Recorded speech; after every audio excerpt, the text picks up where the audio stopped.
Santísimo Padre Celestial, muchas gracias por un día más de vida. Gracias por el sol, por la lluvia, por estarmos en un ambiente tan agradable donde podemos sentir tu presencia en varios momentos del día. Ao contemplar la naturaleza, ao ler tu palavra, ao participarmos en los cultos, ao sentarmos para comer. Gracias, Señor, porque tu misericordia y tu amor se manifiesta a nosotros en cada momento de este día. Nosotros no merecemos tanto, Señor. Somos falhos, somos pecadores.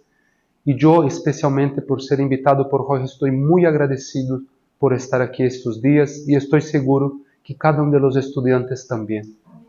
Gracias, Señor. Gracias por este ministerio, por la familia de Jorge, con Liz, sus padres, sus hermanas. Que tú puedas bendecir a cada uno de ellos. En especial queremos agradecer por la amistad, yo especialmente por haber conocido y los demás que ya conocían a Jardín. Ella tiene que volver a sus actividades, pero agradecemos inmensamente por el tiempo que pudimos aquí convivir juntos. Que tú la consagre, que tú la unjas, Señor, con tu Santo Espíritu. Y la misión que tú la tienes para ella pueda cumplir fielmente. Que tú puedas protegerla, dar sabiduría y enviar, Señor, manos de obra para ayudarla también.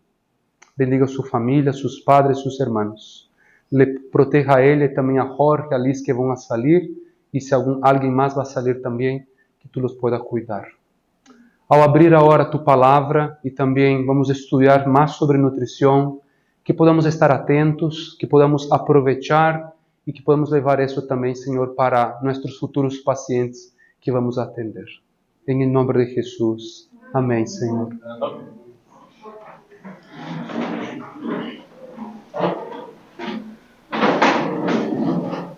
Si alguien quiere despedirse de Jardín, entonces, no sé si en cuánto tiempo va a salir, pero si ustedes quieren salir ordenadamente para dar un abrazo a ella también después, no me siento incomodado por eso, ¿ok? Solo hacemos con reverencia. Yo ya di mi abrazo por la clase, ¿ok? Que el Señor te bendiga mucho, Jardín. Que el Señor te use en la misión que el Señor tiene para ti. Amén. Y gracias también por prestar su servicio aquí estos días. Todos fuimos beneficiados porque prestaste también tu servicio a nosotros. Gracias. Nosotros paramos hablando un poco sobre los factores nutricionales, ¿correcto? Creo que la parte de nutrición, y después hacemos una pausa porque vino el sábado, el jueves, el viernes, el sábado, y ayer hicimos las presentaciones. Vamos a abrir nuestras Biblias. Quiero hacer una pequeña reflexión. Juan capítulo 5. Juan capítulo 5. A mí me gusta mucho de los milagros de Jesús y principalmente la actitud de Jesús delante de la situación antes del milagro. La Biblia trae, como Jorge muy bien hace en sus sermones a través de la unción del Espíritu Santo, puntuar los detalles. Y creo que yo fui muy beneficiado al prestar atención en las actitudes, en los comportamientos de Jesús, principalmente en el detalle con los seres humanos. Aquí hay algunos detalles en esta historia, que es una historia muy conocida de todos, del paralítico del tanque de Bethesda. No sé si dicen en español los mismos términos, porque a veces leo mi Biblia en portugués y hoy justo en la mañana estaba leyendo en portugués. Pero dice así, capítulo 5, versículo 1. Podemos compartir las citas, vamos a leer desde el versículo 1 a principio hasta el versículo 7. Podemos empezar aquí con Kelly, después pasamos para la mesa de las chicas y así sucesivamente. Versículo 1. Después de estas cosas, había una fiesta de los judíos, y subió Jesús a Jerusalén. Ahí en Jerusalén, cerca de la puerta de las ovejas, un estanque, que en hebreo se llama Bethesda, que tiene 5 pórticos. En estos yacía una multitud de enfermos, ciegos, cojos y paralíticos que esperaban el movimiento del agua. Porque un ángel descendía cierto tiempo al estanque y agitaba el agua, y el que primero descendía al estanque después del movimiento del agua quedaba sano de cualquier enfermedad que tuviese. Una pausa. Si nosotros prestamos atención a muchos detalles aquí, había un estanque y que había una tradición que justamente llegaba un ángel y movía la agua y justo el primero a echarse o a lanzarse, entonces era sanado. ¿Qué les parece eso similar en nuestros días? ¿La qué? La superstición. ¿Qué más? Las tradiciones. Pero cuando nos aplicamos exactamente quizás al mundo de la salud o hasta mismo el mundo del dinero, hay una competición. Hay aquí una competencia de quien llega primero es el único que es beneficiado. Y eso es el mundo. El mundo está envasado en supersticiones que el yo, el que gana el primero, es el único beneficiado. Y que es algo completamente contrario al principio celestial. En el reino del Señor no hay primero y no hay segundo. Todos podemos ser beneficiados. Y aquí hay un detalle que especialmente me llama mucho la atención, es que Jesús fue a la fiesta, y había las 7 fiestas judías, eso era una de las fiestas, pero Jesús propositalmente, él va a un evento, él va a una circunstancia que hay una multitud de personas, y él se dirige exactamente a un estanque donde hay muchos enfermos. Aquí hay un principio para nosotros como obreros médicos misioneros. Nosotros tenemos una obra de irnos hasta las personas. No siempre es un deber que las personas vengan hasta nosotros. Por eso la hermana White dice que el servicio que tiene mayor suceso es ir de casa en casa, como el colportaje o como la obra médico-misionera o los estudios bíblicos. Entonces, las personas no muchas veces van a nos procurar, muchas veces nosotros podemos. Y eso se puede dar en muchas circunstancias. A veces nosotros estamos en la cola del supermercado, en el caja, y tenemos la oportunidad de hacer un contacto amistoso con la persona que está a nuestra frente. O a veces estamos por la calle, vamos al banco a pagar una factura o alguna cosa y estamos en la cola y podemos abordar, y Dios puede utilizar las circunstancias para alcanzar el corazón en ese contacto amistoso. Jesús era muy sociable, Jesús frecuentaba los eventos que, sin perder los principios, como muy bien Jorge habló hoy sobre los familiares, que tenemos que tener ciertos cuidados para que eso no afecte nuestra vida moral y justamente rebajamos los principios, pero Jesús era sociable. Jesús él siempre estaba indo a los lugares para poder alcanzar el corazón de las personas. Y sabe una cosa que me llama la atención, es que Jesús él para con los insignificantes para la sociedad. Nosotros tenemos muchas veces la tendencia, y yo puedo decir eso con un poco de experiencia, porque por ser médico en algunos países, que no es el país de Ecuador, no tiene tanto eso, pero en mi país principalmente, en Estados Unidos, en Europa, ser médico es un prestigio. Y yo he visto cómo muchas veces trata el doctor de una forma y otros hermanos de otra forma. Y algo que para mí eso es una abominación, porque debemos tratar todos de forma igual. Y Jesús, él hace énfasis a esto, a un paralítico, a una persona que era desconsiderada, a un tanque, donde todas las personas que estaban eran miserables considerando la situación que vivían, pero Jesús no juzga, no tiene prejuicios por las clases sociales. Vamos a seguir leyendo. Se encontraba allí un hombre que hacía 38 años estaba enfermo. Cuando Jesús se vio postrado y entendió que hacía mucho tiempo que estaba enfermo, le dijo: ¿quieres ser sano? Ok, vamos a hacer una pausa. No sé si a mí me gusta conversar con el Señor mientras que estoy estudiando y me pongo a pensar, Jesús, pero ¿por qué preguntas eso al enfermo? ¿No? Así, me gusta mucho cómo David hablaba con Dios. Él dice: Señor, por favor, me responde. Te estoy pidiendo para que me responda las oraciones. David tenía mucha audacia sin perder el respeto y la reverencia. Y a veces yo soy un poco así con Dios y digo: Señor, pero ¿por qué haces eso con el enfermo? No, él estaba ahí, él necesitaba, él estaba ahí justo porque quería. Pero ¿qué piensan ustedes aquí? ¿Por qué Jesús dice: ¿quieres quedar sano? Si sabíamos que él quería quedar sano, porque estaba en el lugar para estar sano. La casa de la misericordia. Betesda en hebreo es casa de la misericordia. Entonces, ¿por qué él pregunta esto? ¿Por qué él pregunta para la mujer samaritana o pide a la mujer samaritana: dame de beber o dame agua?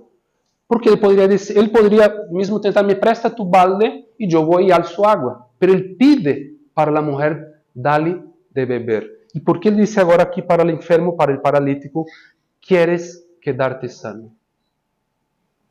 Pueden participar. ¿Qué piensan? Jorge. Bueno, yo creo que quería como activar su voluntad, se podría decir. Correcto. Que haya participación en este sentido del esfuerzo, del deseo, ¿no? ¿Qué más piensan ustedes? Pero como dice Jorge, aquí es un trabajo de dos, o sea, tanto el Señor como el ser humano. Entonces, el Señor no puede hacer todo el trabajo. Y quiere que nosotros también como humanos demos de ese paso, ese salto de fe. Entonces yo veo más que todo esto también para probar esa fe y ver si él realmente, porque aunque quería ser sano, estaba dispuesto a ser sanado por el Señor. Y es lo que muchas veces el Señor nos pregunta a nosotros igual, como, ¿quieres esto? Ok, pero tú también da ese paso de fe y el Señor hace el resto. Excelente. La vida de Jesús siempre fue caracterizada por la modestia y la discreción. Jesús no hacía las cosas para llamar la atención. Él era simple, sencillo, entraba y salía sin llamar la atención. Y muchas veces se inhibió de ir a ciertos lugares porque sabía que ese lugar iba a llamar mucho la atención por los milagros que ya había y dejó de ir. Y justamente aquí creo que hay dos principios importantes. Primero, lo que dijo Jorge muy bien, que es la participación en el milagro, que hay un esfuerzo en nuestra parte, hay un deseo de nuestra parte, tanto el arrepentimiento cuanto también en los milagros. Pero hay un otro principio que para mí creo que es el principal. Cristo siempre quería revelar el Padre. Él no vino para revelarse solamente a Él mismo, que era el Evangelio, que era el reino de Dios llegado a esta tierra, pero Él siempre quería exaltar el Padre. Y cuando Él dice, ¿quieres quedar sano? Él quería primero demostrar el interés, el amor de Dios, que había un interés, había una pregunta. Cuando hacemos una pregunta es porque tenemos un interés en la persona, que las personas respondan. Y eso demuestra el cariño, el cuidado, la preocupación. Y es una forma de demostrar el verdadero carácter de Dios. Podemos tener muchas teorías. A mí me gusta mucho la intelectualidad, me gusta estudiar. Pero si nosotros no tenemos una vida práctica, una experiencia real de servicio, de desinterés en el sentido egoísta por las personas, creo que nos falta un poco más del amor de Cristo en el alma. El servicio es una revelación del carácter de Dios en nuestras vidas. Y Jesús nos pregunta a cada uno de nosotros hoy, nosotros somos el paralítico. Y Él nos pregunta, ¿quieres ser sano? ¿Quieres ser sano de tus traumas? ¿Quieres ser sano de las heridas emocionales que tienes? ¿O de las carencias que tienes? ¿O de los problemas físicos que algunos tienen también? ¿O de los problemas y las luchas espirituales? Jesús nos pregunta a cada uno de nosotros, ¿quieres ser sano hoy? Vamos a leer el versículo 7. Señor, me respondió el enfermo, no tengo quien me meta en el estanque. Cuando se quita el agua, entre tanto que yo voy, otro desciende antes que yo. Siga.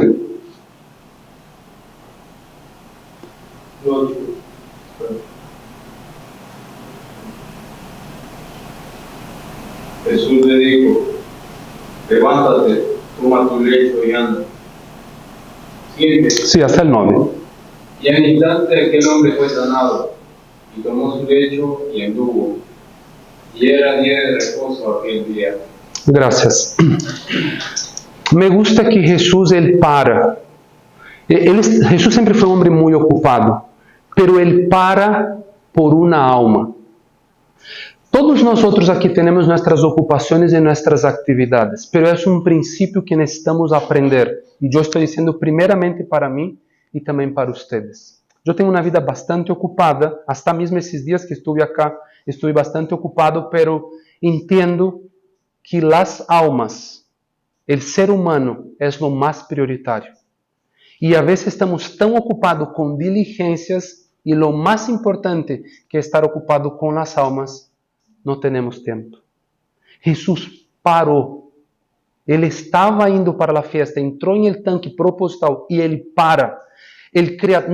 A veces nosotros disminuimos el impacto de todo eso, pero es el creador del universo, el soberano, el rey de los reyes. Él para, se personifica justamente en un ser humano y para escuchar a otro ser humano. Eso es justamente el gran ministerio que nosotros muchas veces, y creo que no vamos a entender durante toda la eternidad, por eso vamos a estudiar por los siglos de los siglos. La manifestación, la revelación de Dios al venir a esta tierra y parar. que podemos levar para nuestras vidas dos princípios importantes en esta historia. Primero, que nosotros tengamos el interés por las personas. No siempre esperar que las personas nos procuren. Si nosotros estamos atentos, si nosotros estamos observando, y a veces nosotros estamos tan acostumbrados con labores, actividades, que nosotros no conseguimos percibir que hay una y otra persona a veces que no está bien. Y eso puede estar en nuestro contexto de un ministerio, pero eso puede ser en la calle, eso puede ser en nuestros hogares, en nuestra familia. Nosotros tenemos que tener este feeling, esta percepción que el Señor nos da para ver quién precisa, quién necesita de nosotros.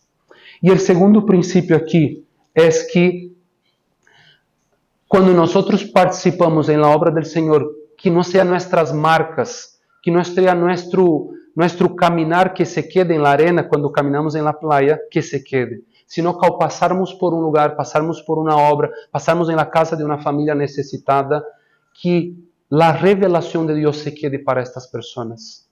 Que no se quede que el doctor Felipe vino, que dio clases, o que Alejandro fue a hacer una obra, que Jorge hizo una obra, pero que fuimos acompañados de los ángeles. Que nuestra atmosfera, al convivir con las personas, fue una atmosfera que benefició para la eternidad la vida de las personas. Que el Señor les bendiga, que el Señor les use en la obra del Señor y que cada día podamos estar más fortalecidos y siguiendo las pegadas de nuestro Señor Jesús. Amén. Amén. Ok. Entonces vamos a continuar donde paramos.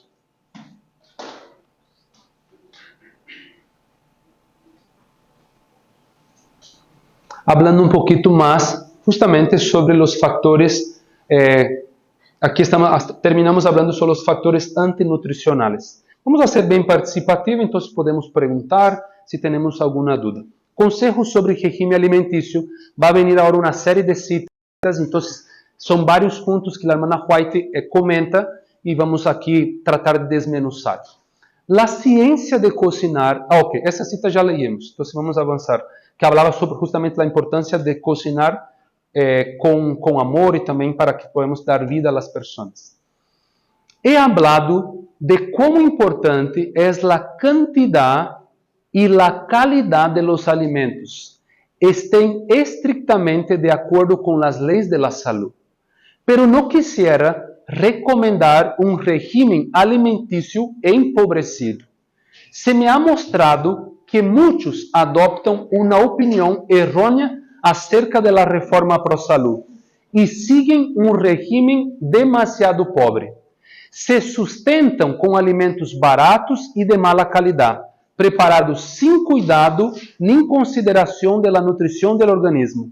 Es importante que el alimento sea preparado con cuidado y que agrade el apetito no pervertido. Ya habíamos leído, ¿no? ¿Está prendido, Jorge? Okay. Gracias. Já havíamos leído essa cita também, perdão. Pero aqui é um ponto importante. Não sei se vocês em algum momento já tiveram essa experiência de ouvir isso em Colômbia, de ouvir isso em meu país, em Brasil. Em Bolívia é o país que mais vi, e em Peru. Em Equador nunca vi. Pero vi muitas pessoas vegetarianas com uma dieta muito empobrecida. Poucos frijoles, carboidratos de mala qualidade, significa harinas refinadas, pessoas que consomem muito carboidratos, pessoas que consomem muitos aceites refinados, e tudo isso entra em um extremo de uma alimentação empobrecida. Estamos comendo alimentos vegetais, mas uma alimentação vegetariana empobre em nutrientes. Então é importante aprender a formar uma alimentação adequada.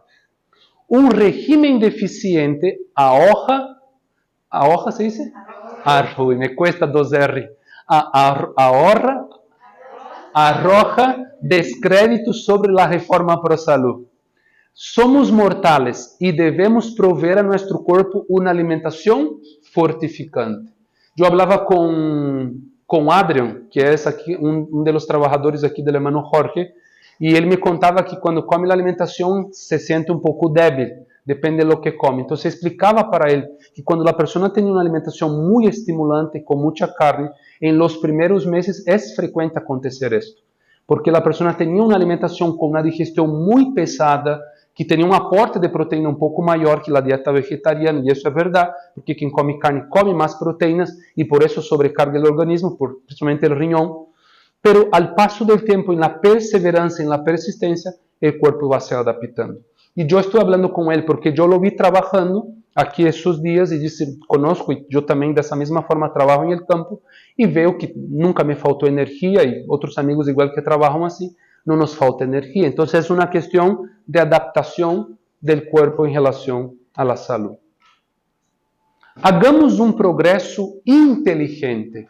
Eso es un detalle. A veces yo percibo que hay progresos, ou quizás pode ser nem sea progresso, pero pensamos que estamos progresando, agora hablando especificamente da nutrição, pero podemos ir a um extremo e podemos ir a uma dieta empobrecida, pensamos que estando com uma dieta estou progredindo, estou deixando certas coisas, pero minha alimentação tão restrita que al final estou com uma dieta pobre. E com uma das situações que realmente muito acontece, a vezes as pessoas se quedam demasiadas delgadas, perdem demasiado peso, los huesos cigomáticos aparecen mucho, la clavícula, la persona queda con un índice de masa corporal muy desnutrido. Entonces, son aspectos importantes que tenemos que comprender y también comprender el contexto que la persona, porque a veces está relacionado con aspectos económicos. Yo muchas veces hay personas que me procuraron y a veces por WhatsApp, entonces yo converso con la persona y me doy cuenta que la persona no tiene posibilidad de tener una mejor dieta. No tiene posibilidad, pero a veces gasta en carne. Entonces yo trato de explicar, mira, si hacemos un cálculo, una comparación, usted va a dejar de consumir ciertas cosas y va a gastar dinero para comprar, da para tener una alimentación vegetariana. Pero hay situaciones que no es esto. Incluso a veces la persona es casi vegetariana porque no tiene ni dinero para comprar carne. Entonces come a veces mucha papilla, come mucha sopa, papa, arroz, todo refinado, y que eso le va causando una desnutrición. Entonces, es importante entender también un poco del contexto económico a veces de las personas para orientarnos. En la providencia de Dios, todo país produce artículos de alimentación que contienen la nutrición necesaria para edificar el organismo. Estos pueden presentarse en forma de platos saludables y apetitosos. Eso es una habilidad que todos nosotros, y yo digo que yo no soy la persona que tengo la mejor habilidad en la cocina, pero siempre que trato de hacer algún plato, tanto la presentación como también el sabor, para que salga saboroso. A mí me gusta mucho comer saboroso, y me imagino que todos nosotros, como comemos ahora el desayuno, estaba muy delicioso.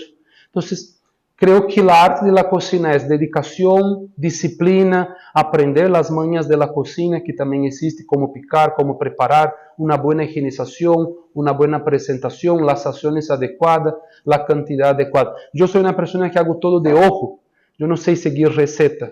Tú me dices cómo es los ingredientes, yo me invento la cantidad y a veces me sale bien, a veces me sale bien.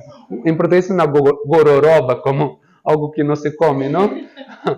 Pero la cocina también está relacionado con la consagración. Creo que cuando nosotros oramos al Señor, nuestros platos y nuestro deseo de aprender las cosas de la mejor forma nos va saliendo cada vez mejor. Y aprovechar personas que tienen, por ejemplo, aquí yo veo a Elías, ¿no? A pesar que comí mucho la comida de las hermanas, pero yo vi que Elías tiene unos toques para la cocina, ¿no? Elías, le gusta y aprendiste también eso y pudiste desarrollar las habilidades.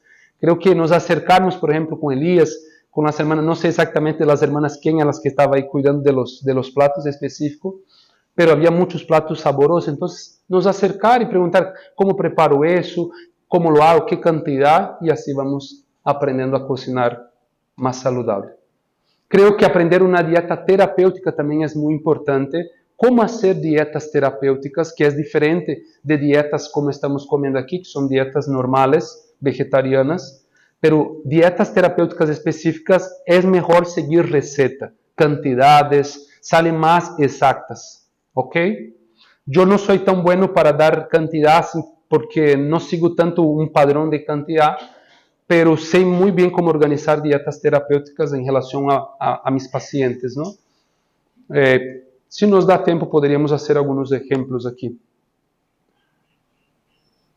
Nadie debe adoptar un régimen empobrecido. Ok, esa parte vamos a pasar, es que hay varias citas hablando sobre esto, vamos a tratar de ser más enfático a lo que no hablamos. las frutas, los cereales y las legumbres preparados de una manera sencilla, libre de especies y grasas en todas sus formas. Prestem atención en este detalle. En grasas en todas sus formas. Nosotros necesitamos aprender a cocinar sin aceites. Aprender a hacer las recetas sin aceites. Nosotros en casa, igual antes, quizás unos 10 años atrás, cocinamos con mucho aceite, como una mayoría, incluso aceites refinados. Pero una doctora que ya comenté con ustedes, que es la doctora Marcia Vidotto, ella empezó a hablar mucho eso en el país, una mujer muy influente, y fuimos beneficiados, yo fui muy beneficiado por sus prédicas, por su libro también, y aprendimos, fuimos aprendiendo. Hoy prácticamente no uso aceite para cocinar en cada nada, a no ser a veces cuando voy a comer un fettuccine, una pasta, pongo un hilo de aceite al final, después de preparar la salsa. ¿Puedo utilizar aceite de coco, aceite de aguacate? Sí, aceite de coco, aceite de aguacate y aceite de oliva, pero en poca cantidad también. Los otros aceites no usar. Aceite de girasol, aceite de soya, aceite de maíz, esos son muy refinados y muy nocivos para la salud cardiovascular y hasta para el cerebro. Pero los otros aceites, aunque son saludables, pero debemos usar en poca cantidad, no en mucha cantidad. En algunos platos específicamente para dar un toque, para dar un sabor. Pero podemos hacer, por ejemplo, cuando yo voy sofreír, gracias. Sofreír ajo, cebolla, yo no uso aceite. Yo pongo un poquito de agua y voy a sofreír en el agua y después justamente pongo los demás ingredientes y un poco de agua más para preparar la sazón y al final pongo un toquito de aceite para dar sabor, no para sofreír, porque cuando tú calientes el aceite desnaturalizaste y eso va a causar un daño. ¿Quieres hablar, Diana? Okay. Pero estás con deseo de hablar. ¿Sabes cuando uno está? ¿Te gusta cocinar con aceite? Ajá. Ok. Pero es una cuestión de práctica.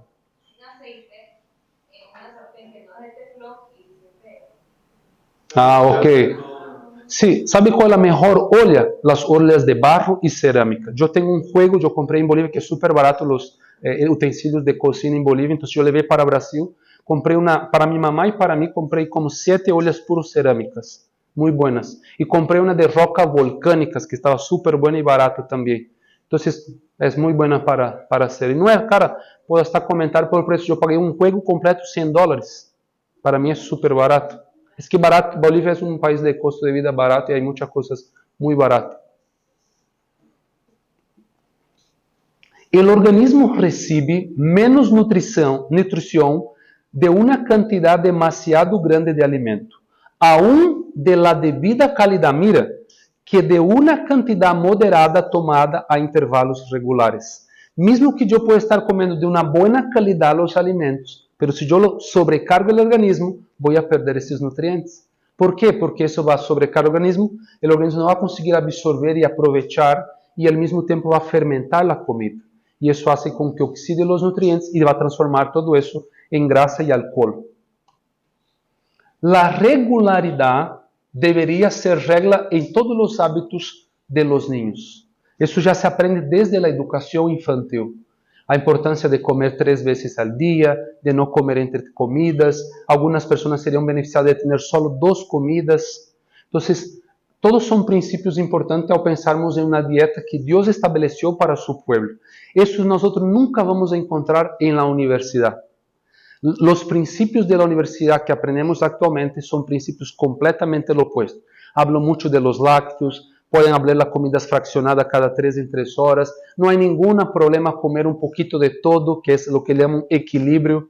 Entonces, un equilibrio basado en qué? ¿Qué concepto que es lo que determina el péndulo, lo que da el equilibrio? Para nosotros es el fundamento de las escrituras.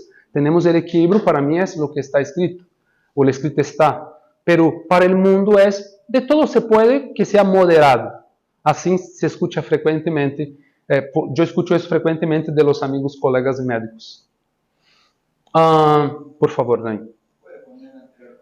Sí, claro que sí.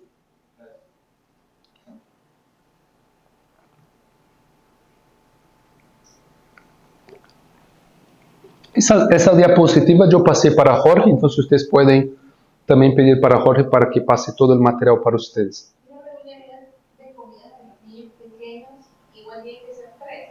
Depende da idade. Funciona assim. De 0 a 6 meses, unicamente lactância materna. De 6 a 12 entra a introdução alimentar, a alimentação complementar. Então, sigue com lactância, pero pode começar com papilhas, frutas, cremas. A partir de 1 ano, já com alimentação mais sólida, incluso aí entre 6 meses a 1 ano, já dá para entrar com frijoles, lentejas, pero alguns alimentos não utilizamos, como a miel, por exemplo, muita água de coco, leite de coco, e alguns vegetales evitar, por exemplo, almendras é bom evitar também, maní é bom evitar, alimentos como o glúten, por exemplo, o trigo, mesmo papilhas de trigo, melhor evitar nesses primeiros 2 anos. Por o alimento ser transgênico, não? Evitar os alimentos transgênicos nos 2 primeiros anos evita que o ninho, ao largo da vida, vai ter alérgias alimentares. A partir de 1 ano, então, já pode introduzir um pouco mais de alimentos sólidos, comida mesmo, frijoles, arroz, não? Hasta os 2 anos. E ainda pode ter lactância em demandas já regulares. Aí há outro detalhe, como organizar a lactância. Hasta 1 ano, demanda livre. Qualquer momento que o ninho quer mamar, pode dar demanda livre. Mamar, não pecho. A partir de 1 ano a 2 anos, já é bom começar com horários regulares de comida e com horários regulares de lactância, para que o ninho aprenda a ter horários de mamar. Hasta 1 ano, a madre a vezes tem que despertar na madrugada, então, a partir de 1 ano. E quanto mais tempo conseguir levar a lactância, melhor, pero já nem tem que ter 3 comidas. E demanda livre de lactância, ou horários regulares de lactância, a partir de 1 ano. Pois eu mamei hasta 3 anos e meio. Então, é que hoje as mulheres, por a vida que levam, não querem dar tanto tempo de mamar. Pero antigamente era muito normal em meu país que os niños mamavam hasta os 4 anos. Muito normal. Mis amigos, casi todos somos amigos que mamamos. Fernando e Kennedy, a família que conhecemos, 5 hijos, todos os hijos mamaram hasta 3, 4 anos. Então, hoje cada dia mais é 6 meses, 1 ano, 2 anos, e as mulheres já não querem mais dar de mamar para seus filhos por a vida, porque se é incômodo, às vezes têm que despertar na madrugada, não? Então, eu penso que ter filhos é importante entender o que é o que o Senhor tem de instrução lo mais adequado possível para criar os niños da forma correta. Contestei? Se quer, depois eu te posso explicar isso a detalhe escrito, assim, como organizar as lactâncias e também a alimentação infantil. A irregularidade em la alimentação destrui o tono sano de los órganos digestivos. La misma forma que existe um tono muscular em las piernas, em braços, todo existe um tono que é o que hace com que o músculo seja forte, com buenas fibras musculares e não perca a fibra e se queda flácido. De la mesma forma, nossos órgãos internos também estão formados de fibras musculares. E o excesso de comida, como também o excesso de trabalho para a musculatura, o excesso de comida vai sendo com que haja uma, entre comillas, flacidez de los órganos internos, e isso vai fragilizando justamente esses órgãos, e ao tempo isso causa dispepsia, indigestão, mala digestão, dolor de estômago, intestino preso, e a causa é porque muitos anos se comeu demasiado. Alguma pergunta? Não. Elias. Entonces, sería recomendable en este caso para los niños hacer como se enseña en las escuelas normalmente, que a media mañana un juguito con una galletita. No, eso a uno le enseñan. Sí, cuando yo atendo niños, lo más que tengo que hacer es educar a los padres. Siempre en la consulta pediatra, lo que más tengo que hacer es tomar un tiempo. Yo ya tengo hasta un material documentado, todas orientaciones para los padres. Los padres necesitan educar a los niños a aprender en el colegio a rechazar la merenda. Y yo explico, ellos tienen que comer en casa antes de salir al colegio y solo van a volver a comer cuando vuelvan a casa, para ter as 3 comidas em casa. É fácil? Não é fácil, porque vai haver seus coleguitas comendo, as professoras muitas vezes a incentivar que comem, mas o niño que foi bem educado, aunque vá ao colégio, que não seria o ideal, conforme nós conhecemos, mas aunque vaya, pode seguir um princípio de não comer. Não é fácil. Eu penso que estamos mandando nossos filhos a um contexto que há um grande estímulo, não só isso, drogas, pornografia, os niños hoje estão muito expostos à sexualidade, justamente lo que es la violencia, lo lenguaje, las jergas, todas esas palabras que en la ciudad los niños aprenden. Entonces, Mandar nuestros hijos al colegio para mí hoy es un peligro. Es perder nuestros hijos para el Egipto. Pero al mismo tiempo, cada uno tiene su contexto, cada uno tiene sus situaciones. Si el niño aprendió hasta los 7 años bien esos principios de no comer entre comidas, de regularidad, y que en algún momento por situaciones diversas sea expuesto, por lo menos él va a tener más principios para ser fuerte en ese momento. Y la madre también debe ir al colegio, hablar con los profesores, con los coordinadores, explicar, mira, nosotros seguimos lo que el Señor nos ha dado y nosotros pedimos que no haya un incentivo que quiera la merenda y que compre o que tenga su dinerito para comprar en el snack del colegio y aprenda no.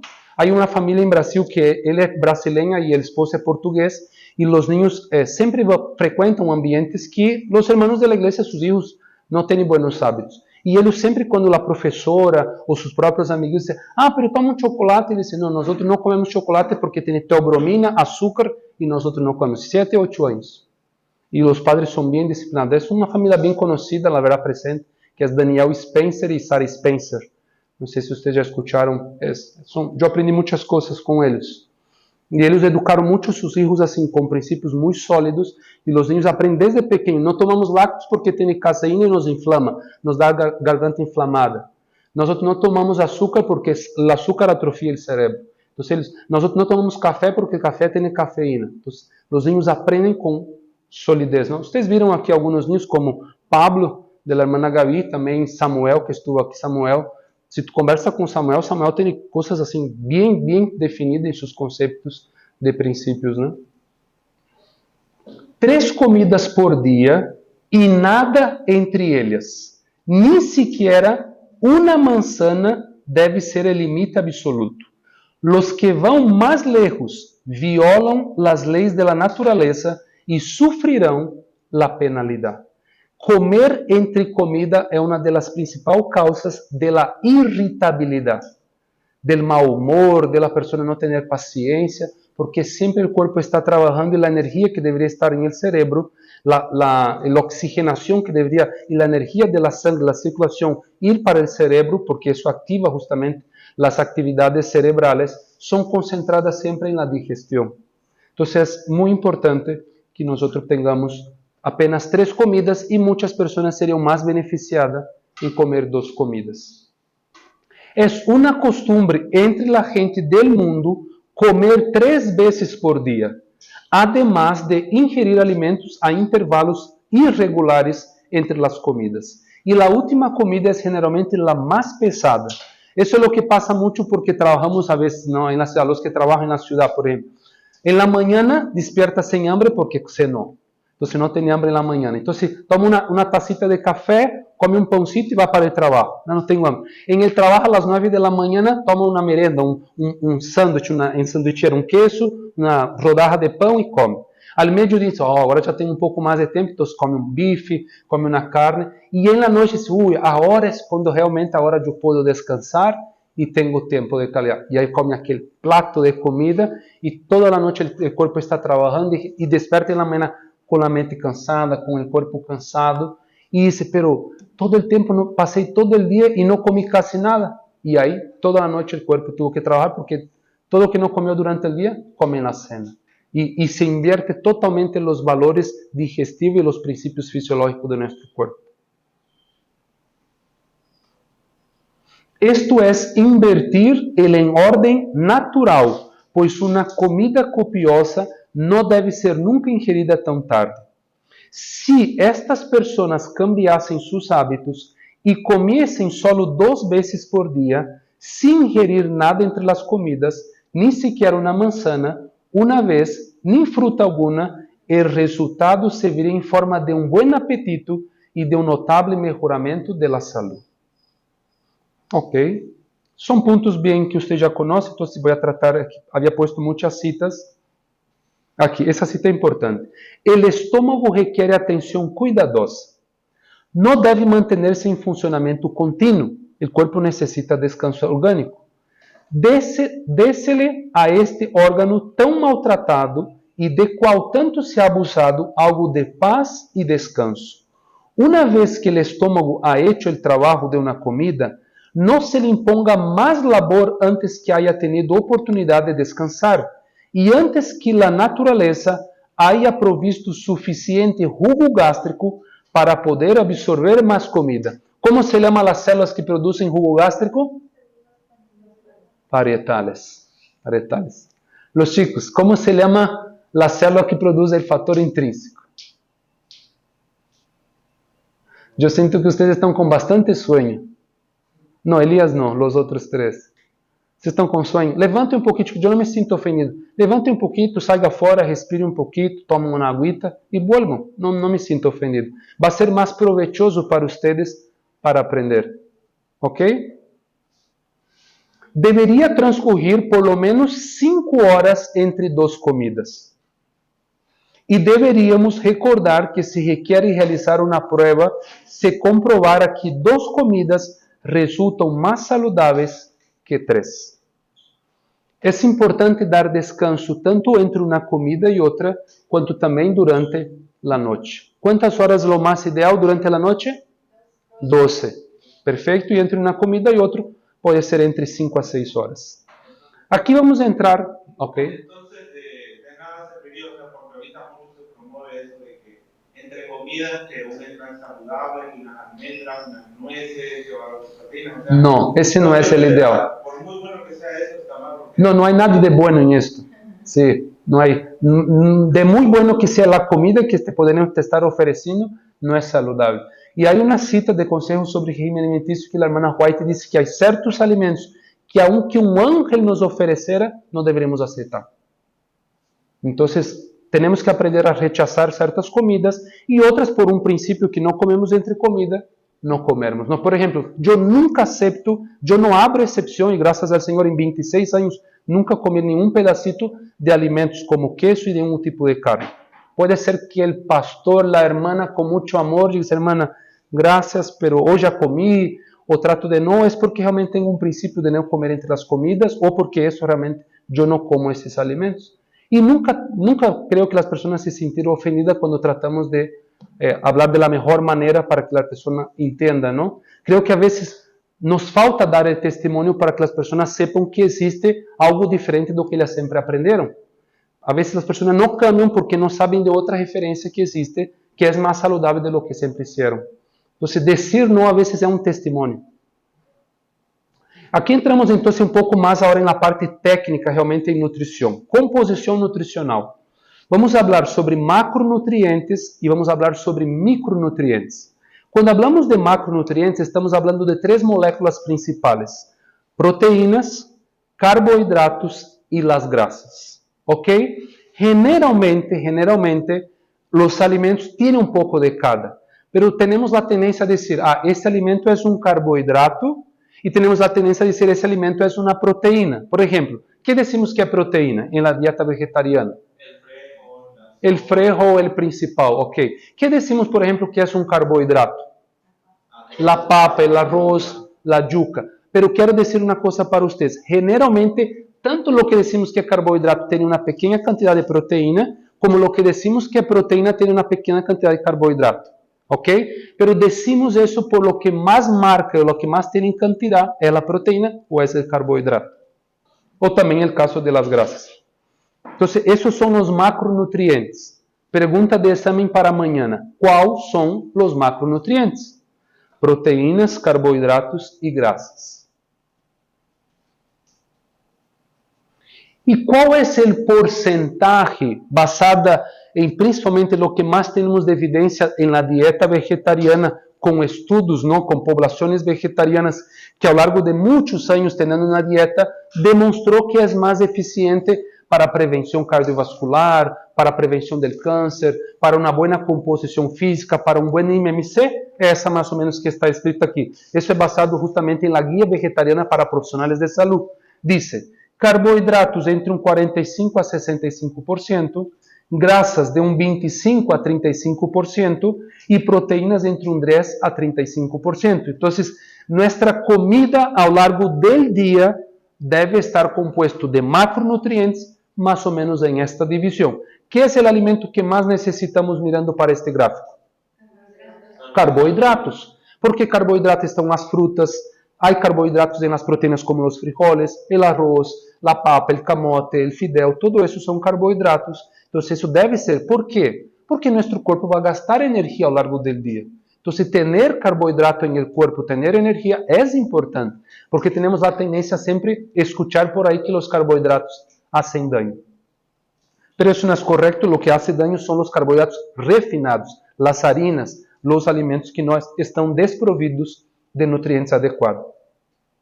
Después necesitamos consumir un poco más de grasa y también un poco más de proteína. Aquí estamos hablando de un adulto que va más o menos ahí del 18 años a los 60 años. Porque los infantiles necesitan un poco más de carbohidrato, incluso que los adultos en la proporción, y los ancianos necesitan más proteína y un poco menos de carbohidrato. Cambia un poco de acuerdo con la edad el aporte nutricional. Entonces eso es lo que debe, digamos, como predominar en el plato. Exacto. Cuando vamos, y yo les voy a mostrar porque tenemos bastante contenido en esa clase de nutrición. Cuando vamos a montar un plato, cuando yo hablé para ustedes sobre tener una dieta inteligente, es eso. Es tener conceptos nutricionales y al formar un plato o preparar una comida, decir, no, yo sé lo que estoy haciendo. Más o menos entre un 45 a 65% carbohidrato, más o menos entre un 25 a 35% grasa y más o menos entre un 15 a 25 a 35% proteína. Y cuando yo consigo montar eso en un plato, yo sé que estoy comiendo adecuadamente, sin considerar los micronutrientes que vamos a hablar enseguida, porque ahí entran las verduras o las frutas, ¿no? Por ejemplo, ¿cómo podemos aplicar ese principio en el desayuno? El pan, el carbohidrato, y podemos hacer una pasta de maní, podemos hacer una mayonesa de soya, podemos comer algunas frutas, para que podemos comer las semillas también, los frutos secos, para que tengamos carbohidrato, proteína y también grasa. Y ese principio también se puede aplicar al almuerzo, y voy a dar algunos ejemplos con imágenes para que sea bien práctico. ¿Alguna duda? Por ejemplo, vamos a dar un ejemplo. Si ustedes entendieron bien, dame un ejemplo ustedes de cómo podemos aplicar este principio en un desayuno, aparte del ejemplo que acabo de dar. Vamos a preparar mañana una dieta ideal basada en el principio de macronutrientes, sin hablar de los micronutrientes. ¿Cómo podemos preparar un desayuno?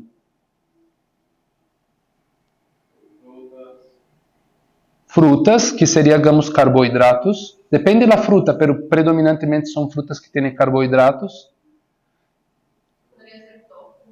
Tofu, proteína, excelente. Una arepa. Una arepa, podríamos poner tofu en la arepa, podemos hacer una salsa de soya y poner por la arepa también. ¿Y qué está faltando ahí? Frutos secos, semillas, ahí entra los ácidos grasos como el omega 3, entra micronutrientes ya también. La avena con frutos secos. La avena com frutos secos, aí é carboidrato, já a avena é carboidrato e também fruto seco tem grasa e um pouco de proteína. Um exemplo que comemos aqui que me gostou, que não comemos em meu país, é, por exemplo, la papa ou el camote e puseram uma salsa por em cima. Não, uma salsa meia blanquita, creio que era de girassol, não estou seguro. El chocho, ok. El chocho é o que? É uma semilha? Sí, es un grano. Um grano. Provavelmente deve ser grasa, não? Proteína rico en proteína y calcio. Ok, entonces ahí podemos, por ejemplo, ya tenemos un carbohidrato y tenemos un poco de proteína. Y si miramos, la proteína no es lo más predominante. Ainda podría comerse un poco de frutas, podría comer otras semillas también que tienen un poco más aporte de grasa también, aguacate. Entonces, hay muchas opciones que podemos formar. Por eso que es muy difícil que una persona que tenga un concepto mínimo de nutrición vegetariana se quede con deficiencias nutricionales, porque no es difícil. É algo sencillo e podemos... Por isso me gusta sempre dar para mis pacientes, tipo, 10 opções de desayuno, 10 opções de almoço e 10 opções de cena, para que ele sempre pueda variar e se tem niños também pueda adaptar a los niños. Proteínas. Las proteínas estão divididas principalmente em lo que é, ou estão quebradas em lo que se chama aminoácidos. Temos 3 tipos. Los aminoácidos esenciales, los aminoácidos no esenciales y los aminoácidos condicionalmente esenciales. ¿Cuál es la diferencia?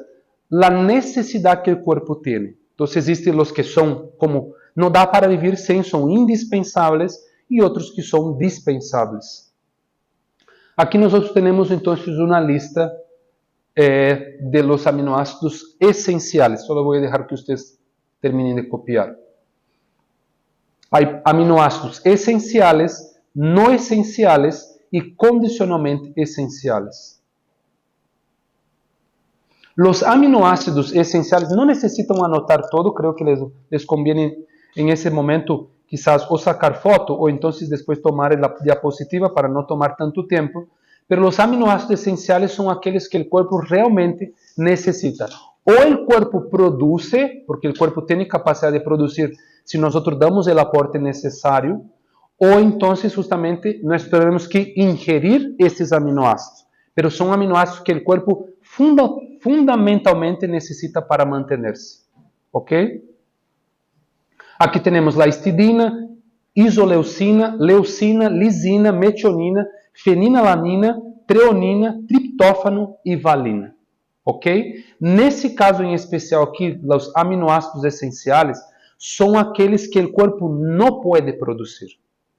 Porque o corpo tem capacidade de produzir alguns aminoácidos, mas o corpo também tem aminoácidos que ele não tem capacidade. Em el caso de los aminoácidos essenciais, são os que ele não tem capacidade de produzir.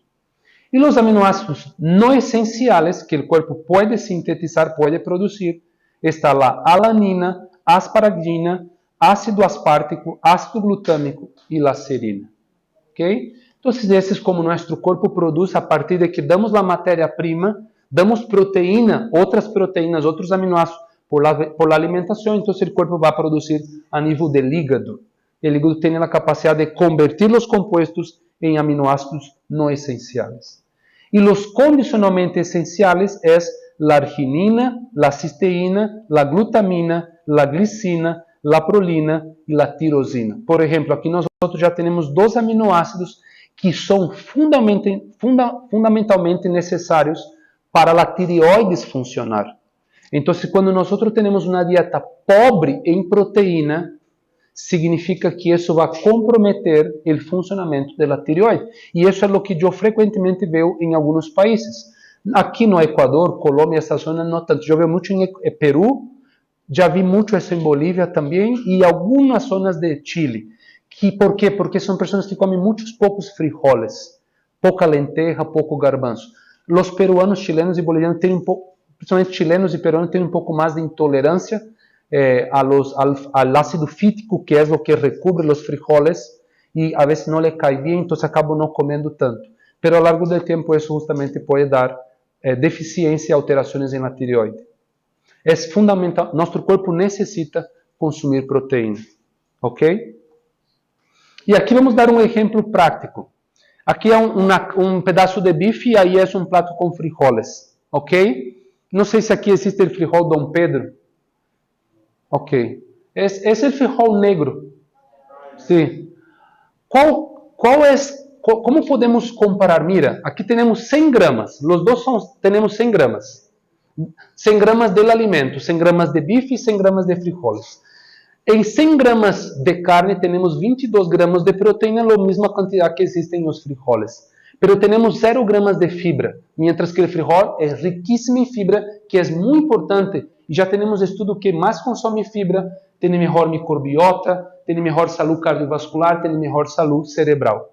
Tem 1,9 miligramas de hierro, mientras que o frijol tem 5 miligramas de hierro, e é um hierro que protege o corpo. O hierro de la carne é mais carcinogênico. É um hierro que pode causar câncer, mientras que o hierro del frijol não causa câncer. 16 miligramas de cálcio, ali temos 123 miligramas de cálcio. E temos 74 miligramas de colesterol, e ali nós temos que 0 miligramas de colesterol. Significa, não solamente temos uma proteína de boa qualidade, mas temos muito mais outros nutrientes que são necessários para nossa saúde, como fibras, como barra em colesterol, 0 colesterol, temos hierro. E aqui nós começamos a entender que quando nós variamos a alimentação ao longo da semana, ao longo do mês, aí temos que ter um bom aporte de todos os nutrientes para nossa saúde. Não é que em um prato que estou comendo tenho todos os nutrientes, não existe nenhum prato que é completamente completo e que estou aportando todos os nutrientes. A variação cada dia na comida faz com que meu corpo receba os nutrientes necessários. ¿Me hago entender eso? Eso es muy importante. Porque ese es un argumento que las personas que defienden la dieta con carne dicen, pero la carne es una proteína completa. Y eso es verdad, la carne es una proteína completa.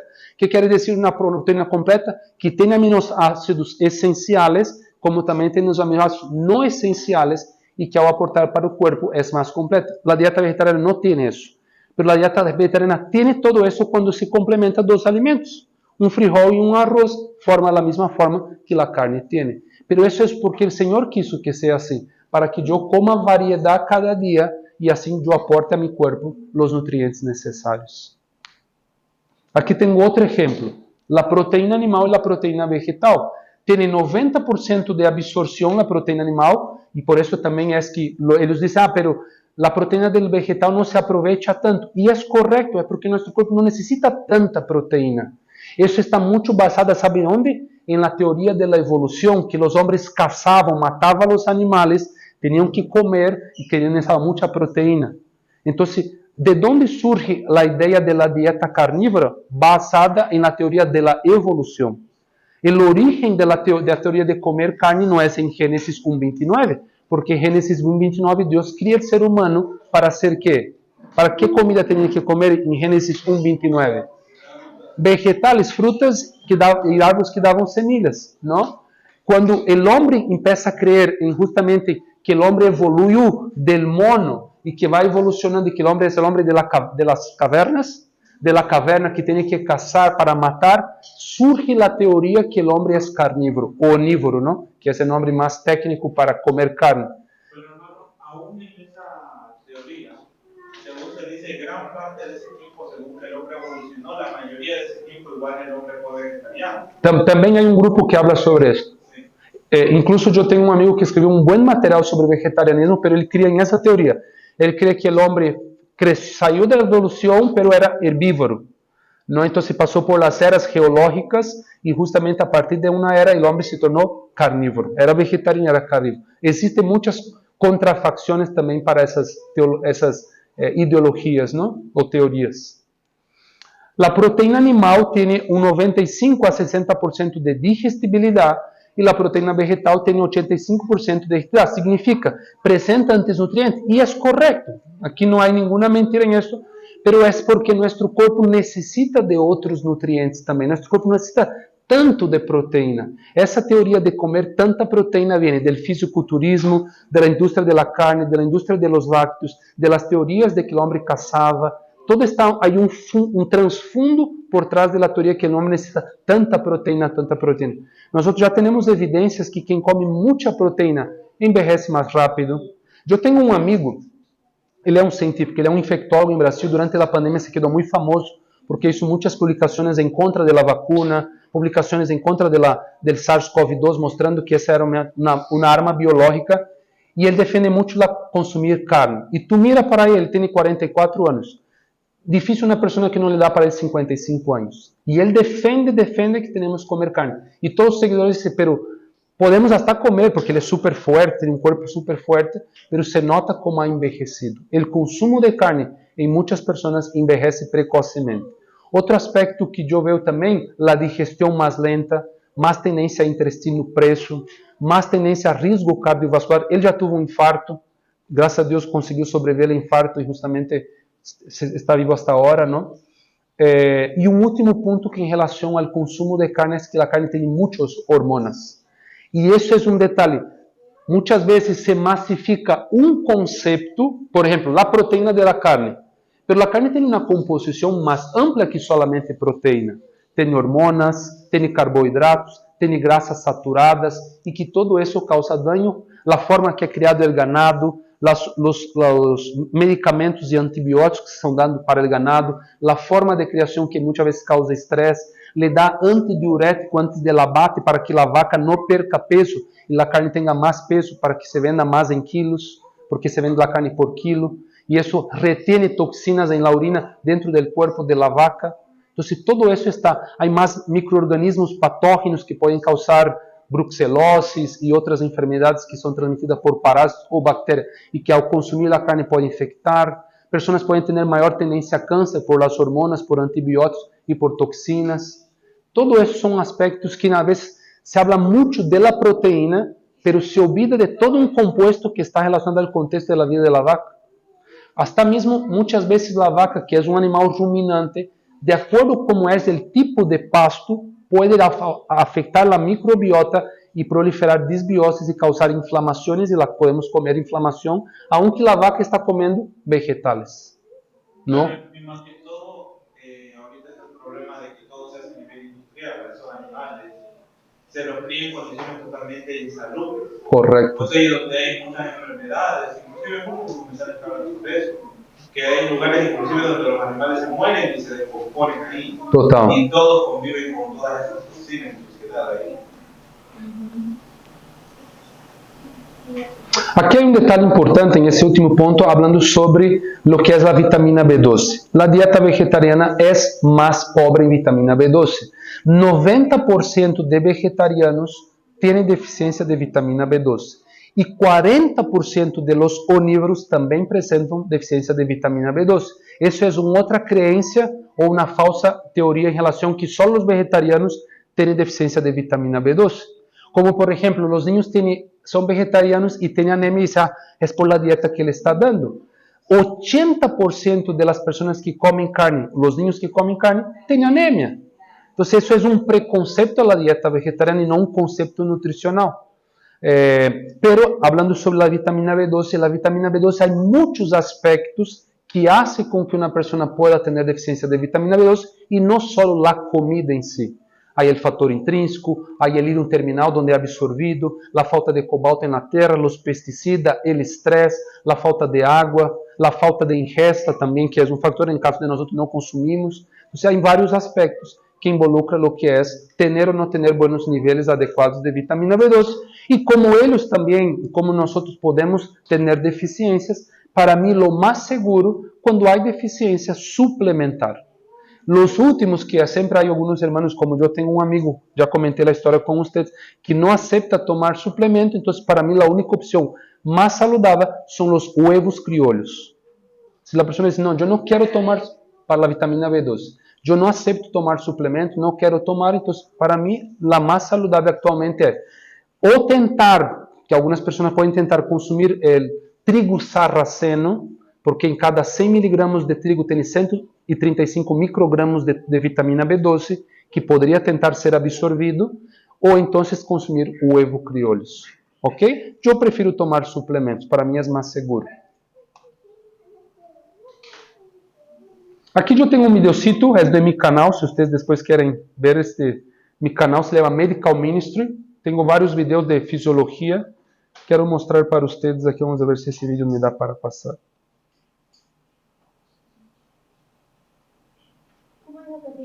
Medical Ministry.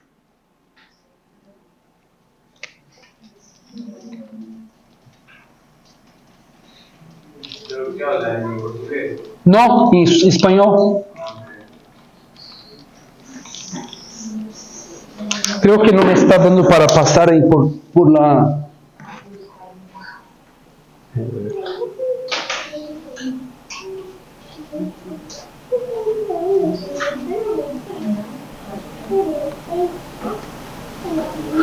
Sí, no me está dando, pero el videocito yo le explico. Esa es la sala de mi casa, yo tengo ahí una sala de clase también que recibo personas para dar clase en mi casa. Y lo que estoy explicando en el video es que todas esas enfermedades, ahí está, enfermedad cardiovascular, diabetes tipo 2, hipertensión arterial, enfermedades gastrointestinales, depresión, infección del trato urinario, infecciones ginecológicas, enfermedades dermatológicas, enfermedades neurológicas, infecciones de las vías aéreas. Todo esto se encuadra, 80% de todas las enfermedades están resumidas las causas ahí. Disturbio metabólico, inflamación, disfunción mitocondrial, metilación del ADN, disturbios inmunológicos, deficiencias nutricionales, intoxicación, microorganismos, hay ciertos microorganismos y desequilibrio emocional. Yo resumo que 80% de todas las enfermedades que existen en el mundo, las causas están en estas causas aquí. Y esas causas aquí, casi todas ellas están involucradas con mala alimentación, que es el tema que estamos aquí conversando sobre nutrición saludable. Entonces, de nosotros resolvermos 80% de todas las enfermedades que existen en el mundo, se nosotros ensinamos a las personas a comer una alimentación vegetariana y integral. Lo que algunos lugares también llaman plant-based whole food, ¿no? Que es una alimentación basada en planta integral, alimentos integral. ¿Por qué es importante? Porque podemos tener una dieta vegetariana con alimentos refinados. Entonces también es necesario que sea integral. Los carbohidratos, hablamos de las proteínas, vamos a hablar rápidamente de los carbohidratos. Quiero intentar terminar esta clase para aprovechar los 2 días que tenemos, martes y miércoles, para hablar de patología. Entonces, los carbohidratos. La simple adopción de una dieta vegetariana no conduce a una ingesta excesiva de carbohidratos. Aunque algunos estudios han demostrado que los vegetarianos comen más carbohidratos que los onívoros, la cantidad consumida por los vegetarianos no supera la recomendación de hasta 65% del volumen calórico total. Superar este valor percentual no es necesariamente malo cuando el aporte calórico procede de las grasas es bajo y el contenido calórico total no es excesivo. Eso es un estudio científico basado en la guía vegetariana para profesionales de salud que ya mostré para ustedes otro día. ¿Qué quiere decir aquí? Que generalmente dice los vegetarianos comen más carbohidratos porque dejan de comer carne, automáticamente comen más frutas y comen más tubérculos, arroz, cereales. Todo eso son carbohidratos. Y es correcto, pero no hay nada de malo en eso. El problema está si consome mucho refinado y mucha grasa. ¿Ok? Porque la fibra que está presente en los carbohidratos complejos son fibras extremamente solubles y necesarias para la digestión, tanto para el estómago, tanto para el intestino, tanto para que no haya picos de glucemia. La fibra consegue absorber el exceso de grasa y eliminar por las deposiciones. La fibra mejora el bolo alimentar, produce compuestos más adecuados a nivel de la microbiota que son anti-inflamatorios, que va a pasar para el torrente sanguíneo. Hace con que proteja, como produce los compuestos producidos en una dieta vegetariana con alto contenido en fibra, hace con que la microbiota produce más metabólitos benéficos para nuestro cuerpo, como se llama principalmente lo que es el butirato. El butirato. Esos son metabólitos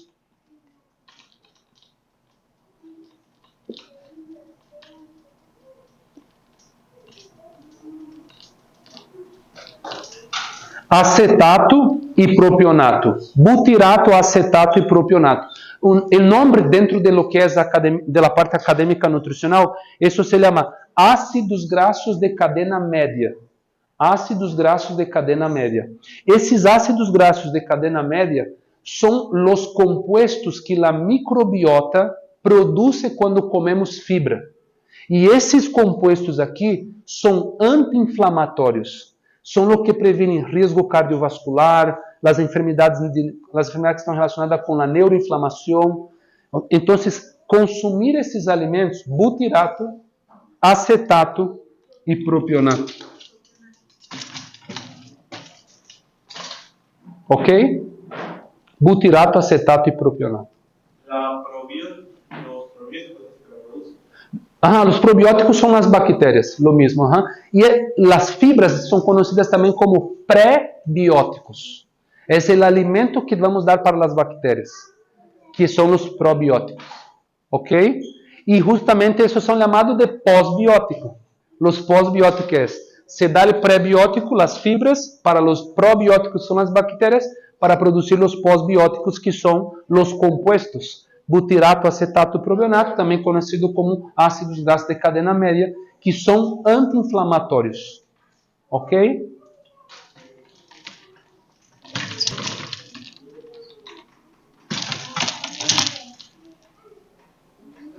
Dos problemas importantes. Tipo de carboidrato que se consome, já mencionei aqui que principalmente são os refinados. El sedentarismo, porque a vezes podemos consumir muitos carboidratos de buena calidad, pero los carbohidratos de buena calidad también pueden transformarse en exceso en grasa y eso aumentar justamente la composición corporal y la obesidad, no el peso, o la grasa acumulada como el lipedema. Y el exceso de grasa saturada, mismo que sea de origen vegetal. Entonces, a veces nosotros estamos consumiendo, por ejemplo, pão integral, de harina integral, pero se echa para la masa, ¿qué? Aceite. Entonces, a veces estamos consumiendo un pan integral, que es un trigo saludable, pero tiene mucho aceite refinado. Entonces, no es solo pensar en el ingrediente principal, como en este caso el trigo, sino que en la composición del nutriente, la composición del alimento que están con otros alimentos. ¿Ok? ¿Me hago entender esa parte? Clasificación de los carbohidratos.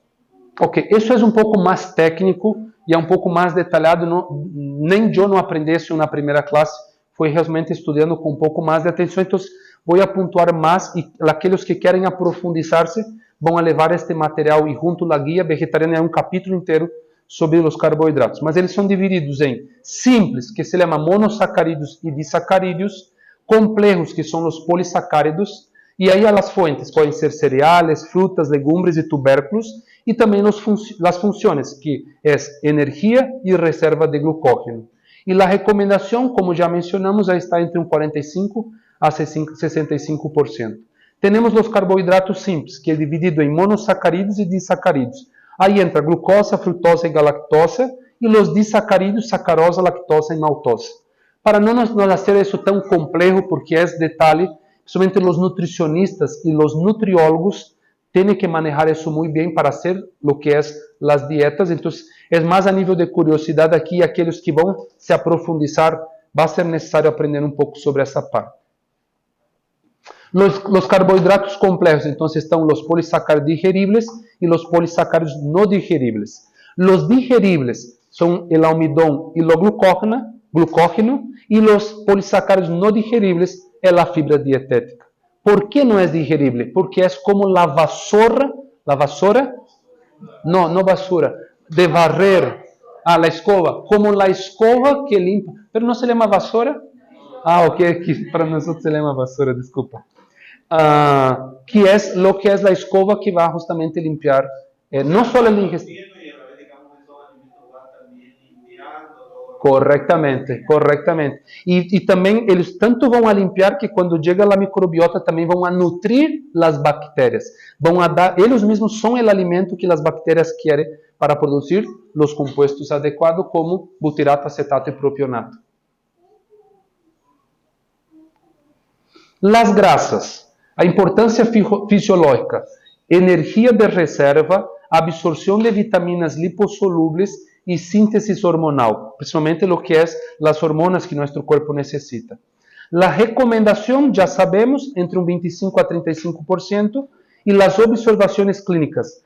Que tipo de grasa estamos consumindo? Não? Essa grasa é uma grasa monoinsaturada? Quais são as grasas monoinsaturadas, principalmente? Os aceites refinados. São os aceites que mais causam problemas para a saúde. As grasas poliinsaturadas, como por exemplo as almendras, o aguacate, as semillas como girassol, chia, linaza, coco. Então, são de fuentes que necessitamos no nosso corpo.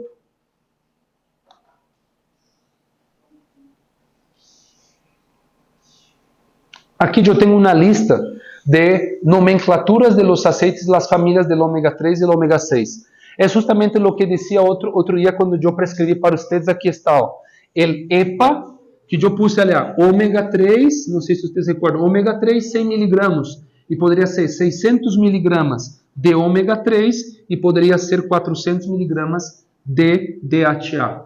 Por quê? Porque esse equilíbrio entre dois tipos de aceites, aqui em cima está escrito aceites derivados do ômega 3, deve ter uma proporcionalidade para que não se oxide e para que seja uma função mais adequada. Então, existem vários tipos de aceite na natureza que são necessários e que nosso corpo realmente utiliza isso para generar compostos buenos para a saúde. Por exemplo, a saúde ocular, a saúde cardiovascular, a saúde cerebral necessita de aceites de boa fonte e em quantidades adequadas.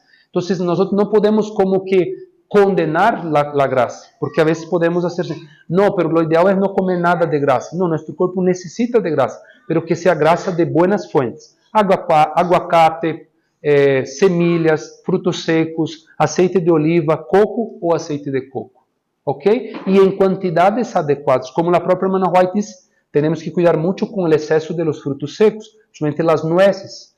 Equilíbrio. ¿Qué es un equilíbrio para mí basado en esto?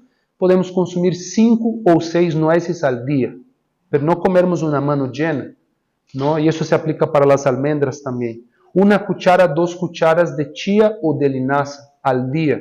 Que eso tenemos que pensar también si eso ya no está en el pan, si eso ya no está en una receta, si eso no está en una salsa.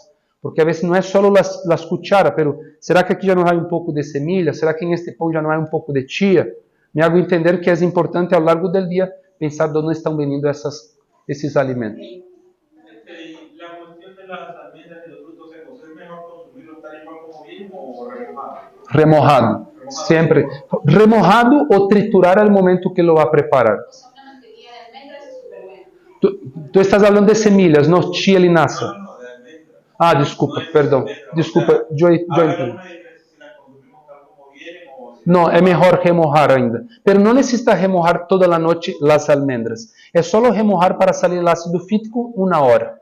No es como que la chila linaza tiene que remojar por más tiempo para hinchar y para poder absorber después los nutrientes. Doctor, está bien consumir, he estado consumiendo 2 chilas de linaza molidas. Sí, 2 de chía y 2 de linaza. No es necesario, puede ser 1 de cada, puede ser cada día 2 de 1. 2 cucharas de chía hoy, mañana 2 cucharas de linaza y puede ir variando.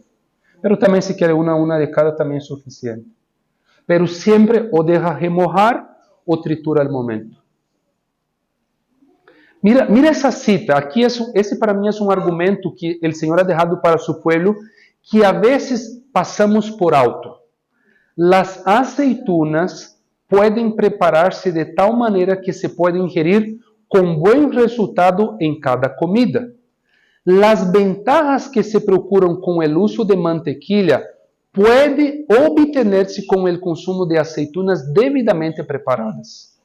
El aceite de las aceitunas alivia el estreñimiento. ¿Para qué le está indicando aquí aceite? Para una enfermedad. Ele não está indicando aqui para consumir aceite, ele está dizendo mejor consumir aceituna. El aceite da forma natural, en el alimento. Pero também ele não está condenando aqui que nunca pode usar. Eu não entendo isso na cita que nunca podemos usar aceite. Pero ele está dizendo, las aceitunas podem preparar-se de tal maneira que se pode ingerir com bom resultado em cada comida. E aí el punto, ó, las ventajas que se procura com o uso de la mantequilla puede obtenerse con el consumo de las aceitunas debidamente preparadas. El aceite de las aceitunas alivia el estreñimiento y para los tísicos, para los que tienen estómago inflado y irritado, es el mejor que cualquier droga. Como alimento, es mejor que cualquier aceite obtenido de segunda mano de los animales. Entonces, para mí, las aceitunas es un alimento que tiene una buena grasa que nuestro cuerpo necesita. No necesito siempre estar consumiendo aceites. ¿Ok? Convenientemente preparadas, las aceitunas, lo mismo que las oleaginosas, justo lo que Elías mencionó de los frutos secos, pueden reemplazar la mantequilla y la carne. El aceite tal como se ingiere en la aceituna es muy preferible al aceite animal y la grasa. ¿Por qué la separa aquí aceite animal y grasa? Porque aquí en este tiempo justamente existía grasas que se preparaban a través de origen vegetal, por ejemplo, los aceites de maíz y también lo que es el aceite del animal, que era, no sé, en mi país, manteca, es que en mi país tiene una palabra específica que se llama baña. La baña que es justamente que se prepara del animal. Es laxante. ¿Cómo se pronuncia la palabra? Laxante. Su uso beneficiará a los enfermos de consunción y podrá curar o aliviar las inflamaciones del estómago. Las aceitunas son muy buenas para la gastrite, las aceitunas son muy buenas para todo lo que es inflamación del trato, del aparato digestivo. Y consumir la aceituna es mucho mejor que consumir el aceite de oliva. Está en su forma natural, está dentro de una composición adecuada. Incluso aquí yo puse la cita en inglés en caso de que los hermanos, porque eso es un tema que en Colombia me dio un poco de trabajo con los hermanos, porque los hermanos quieren consumir aceite, entonces yo puse esa cita en inglés porque aquí está justamente cómo es la pronunciación en inglés y lo que quiere justamente pronunciarse aquí es que debemos consumir el aceite en las aceitunas y no el aceite justamente separado, aislado de las aceitunas, ¿no? Son recomendables las aceitunas que encontramos así como en conserva. Sí, Porque aquí por lo general se las encuentra sí. solamente así. Puede consumirla, no hay ningún problema, solo recomiendo desalinizar, como dejar remojar un poco en agua para salir el exceso de sal, porque ele está conservado en sal y algunos en vinagre. Entonces es bueno por lo menos desalinizar, dejar un poquito ahí reposar en agua. Aquí incluso yo utilicé la traducción del ChatGPT para traducir, para que no sea una traducción mía. Cuando se prepara correctamente las aceitunas, al igual que las nueces, reemplazo la mantequilla y las carnes. El aceite consumido dentro de la propia aceituna es mucho más recomendable que la grasa o el aceite de origen animal. Composición nutricional. Entonces nosotros aprendemos sobre los macronutrientes. ¿Cómo se llaman los macronutrientes? Perfecto, excelente. Entonces ahora vamos a hablar un poquito para terminarmos de los micronutrientes. Las vitaminas, los minerales y los antioxidantes. Mientras que ustedes van anotando, voy a tomar un poquito de agua.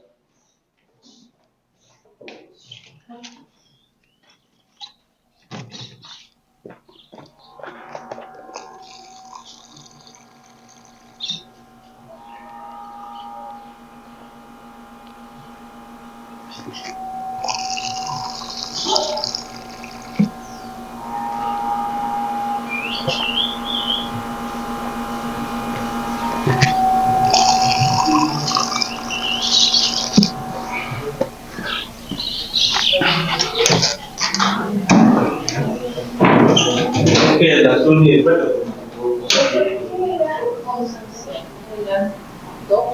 Consunción. Cuando leí, no recuerdo.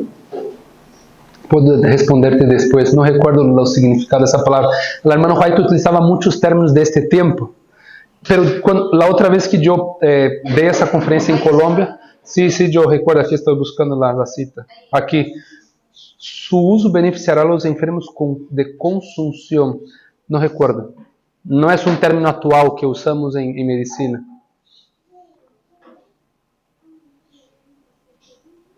Las vitaminas, tenemos las liposolubles y tenemos las hidrosolubles. Significa aquellas que son dependientes de grasa y aquellas que son dependientes de agua.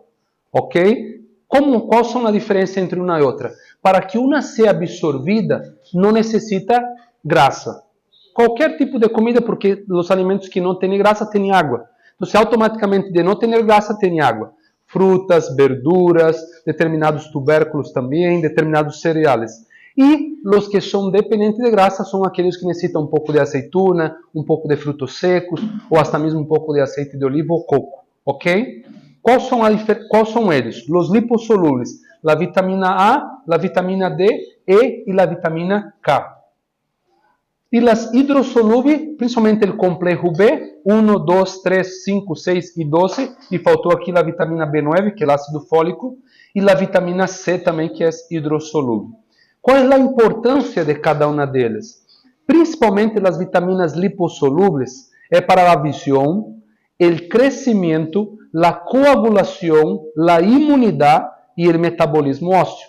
Y también hay un riesgo de toxicidad, mientras que las vitaminas liposolubles, hidrosolubles, difícilmente hay intoxicación. Aunque pudiéramos hacer 100 gramos, yo ya hice 150 gramos de pacientes con cáncer endovenoso de vitamina C, no genera intoxicación. Pero, por ejemplo, si hacemos una mega dosis de vitamina D, que es liposoluble, puede causar intoxicación. Las liposolubles, ¿por qué pueden causar?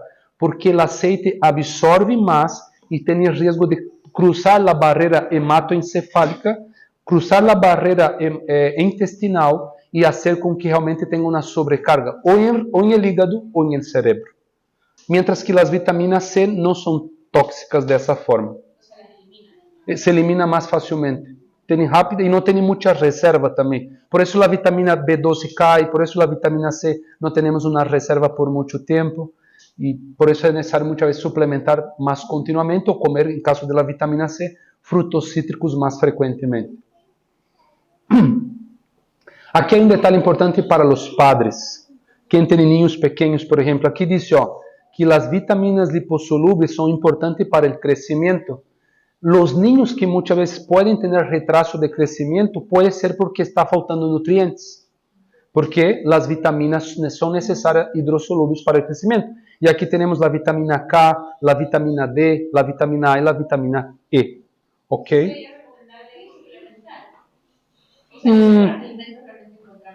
Lo más ideal aquí es tentar siempre de la forma más natural. Vitamina D, sol, vitamina K, las hortalizas verdes, la vitamina A, el retinol, que es zanahoria, remolacha. Por ejemplo, porque no sé qué cantidad necesiten, y a veces los niños son medio para las hortalizas verdes. ¿Funciona si no las cocinan? Sí. Porque cuando éramos pequeños, Sí. por ejemplo, aquí teníamos la costumbre de que nos daban crema de hojas verdes. Cocinar así. Sí, sí, excelente. Puede cocinar, incluso algunos para activación del calcio es mejor cocinar. Y la vitamina E está muy presente también lo que es la zanahoria. Y los hidrosolubles participan en la síntesis de energía, reparación de tejidos y metabolismo de macronutrientes, deficiencias comunes del alcoholismo, desnutrición y enfermedades gastrointestinales. ¿Cuáles son los minerales? Estamos hablando de micronutrientes. Los minerales, calcio, no vamos a anotar todo lo que es los detalles porque es un cuadro grande, pero son minerales son calcio, hierro, magnesio, zinc, potasio, fósforo, selenio, cobre, iodo y manganeso. Y cada uno de ellos tiene funciones muy específicas, principalmente lo que es metabolismo de los huesos también, hígado, cabello, piel, ojos, funcionamento ocular, auditivo, tejido para el funcionamiento del tejido interno, sistema nervioso, reparación del ADN, colágeno, para la síntesis de colágeno necesita también eso, regulación de las hormonas tiroidianas, por ejemplo el iodo. Esos son los principales puntos y las fuentes. Principalmente aquí entra todo lo que es mineral, está mucho presente en todo lo que es las hortalizas, repollo, rúcula, brócoli, acelga, cilantro, perejil, berenjena. Aí depois vem todas as semillas de calabaza, nueces, ajonjolí, sésamo, linaça, chia. Ok. Algas marinas também, aqui no caso do iodo, que eu particularmente não utilizo, pero é uma de las fuentes vegetal. Y no, muy difícil. A no ser que tuvieras que consumir, así, por ejemplo, una cantidad muy grande de pescado, por ejemplo, o una cantidad muy grande de una alga que está con mucha concentración de yodo que te podría causar una intoxicación por yodo. El gran problema de las intoxicaciones de metales pesados son otros minerales y no esos minerales, porque puede haber intoxicación de minerales. Por ejemplo, plomo es un mineral, pero plomo está presente en el petróleo, en las aguas. Entonces, si consumimos pescado, podemos tener intoxicación. Los pesticidas que se ponen en las lavouras, ¿no? El mercurio. Entonces, son minerales, pero no son minerales presentes en vegetales, en la composición de los vegetales. Y emplomándonos así por suelo. O sea, pregunto porque una vez puse un suelo de hierro. Ajá. Y cuando terminó el suelo, estaba normal, pero pasaron 10 minutos y las piernas se empezaron a hinchar y fueron moradas. Yo pienso también. Okay. Ele tuvo una hemólisis. No es exactamente por una intoxicación. Pasa que el cuerpo reaccionó con una alergia y empieza a quebrar moléculas de hemoglobina y hemácias y eso se llama hemólisis. Es como que el cuerpo tuvo una reacción, sintió que era un cuerpo extraño y la sangre empezó a causar una reacción. No es tanto intoxicación, porque esa persona podría tener con vitamina C, podría tener con otra vitamina también. Eso es frecuente. Tenemos un examen que hacemos cuando queremos hacer megadosis de mineral que se llama G6PD. Es un examen para prevención de hemólisis. Entonces, pacientes que tienen G6PD positivo no pueden hacer sueros endovenosos. Ok, pero no hay muchos países que hay ese examen para hacer. En las capitales, Quito, Bogotá, siempre hay en las capitales grandes, los laboratorios más conceptuados, hay ese examen.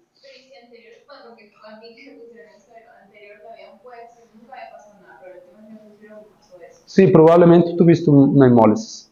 Es muy frecuente y probablemente algo cambió de una para otra, dosis o composición o procedencia de la marca. Antes usó una marca de hierro, ahora utilizó otra marca de hierro porque puede cancelar.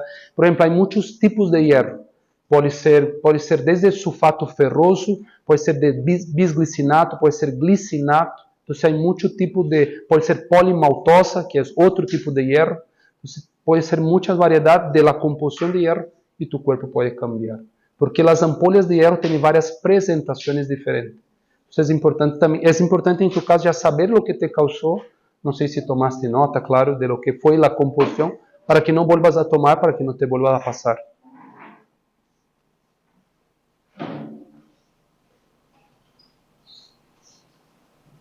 E para terminarmos aqui os micronutrientes, os antioxidantes. Os antioxidantes são compostos que protegem as células del dano causado por los radicales libres. É como um exército que nós ingerimos para combater os radicales libres que é causado por el estresse oxidativo, ajudando a prevenir o envejecimento celular, a inflamação e as enfermidades crônicas como o câncer, la diabetes e las enfermidades cardiovasculares. Aqui é um detalhe importante. Nós já sabemos que uma das principais causas de infarto não são as placas, porque geralmente pensou-se por muito tempo que a principal causa, e aqui temos sangue, né? Temos as moléculas de sangue, a hemoglobina e todo o que é o sangue passando. Por muitos anos se pensou que a concentração de placa dentro das artérias, que isso se chama ateroma ou aterosclerose, era a principal causa que essa placa justamente ela poderia passar duas coisas. Ou ela poderia ir crescendo e obstruir o vaso e ter justamente uma oclusão, uma isquemia por oclusão. Mas sabemos também que ela se pode dar por trombo. Essa placa ela pode soltar-se e formar um coágulo, e esse coágulo obstruir o vaso e também causar o que é uma oclusão. Mas nós já sabemos que a deficiência de antioxidantes causa maior tendência à inflamação e a inflamação dentro do vaso pode causar também o que é o infarto. Aumenta a proliferação dessas placas e essas placas causam inflamação, isso se congestiona e isso pode causar uma oclusão. A inflamação é parte do processo do infarto, das placas de ateromas. Então, os antioxidantes existem vários, não? Vitamina C, vitamina E, beta-caroteno. Eu sou apaixonado. Uma das coisas que mais me gusta em nutrição é os antioxidantes. Então, aqui existe muito. Coenzima Q10, salicina, glutationa, ácido cafeico, quercetina, rutina, ferólico, ácido gálico, presente em el ajo, por exemplo, a baicaína, a miseretina, a apigenina, e há muitos outros términos técnicos que são todos antioxidantes que nosso corpo pode consumir através de vegetales. Desde el gengibre, que é riquíssimo em gengirol, a alicina presente em el ajo, ácido fenólicos em el propóleo, por exemplo, ou a terpelicina C, que também está presente em el propóleo, e há muitos compostos que estão presentes tanto em plantas, que podemos consumir ou tomar infusões, ou também nos vegetales e hortaliças, frutas ou hortaliças. E aqui eu tenho um exemplo mais ou menos de como poderia ser uma pirâmide alimentar vegetariana.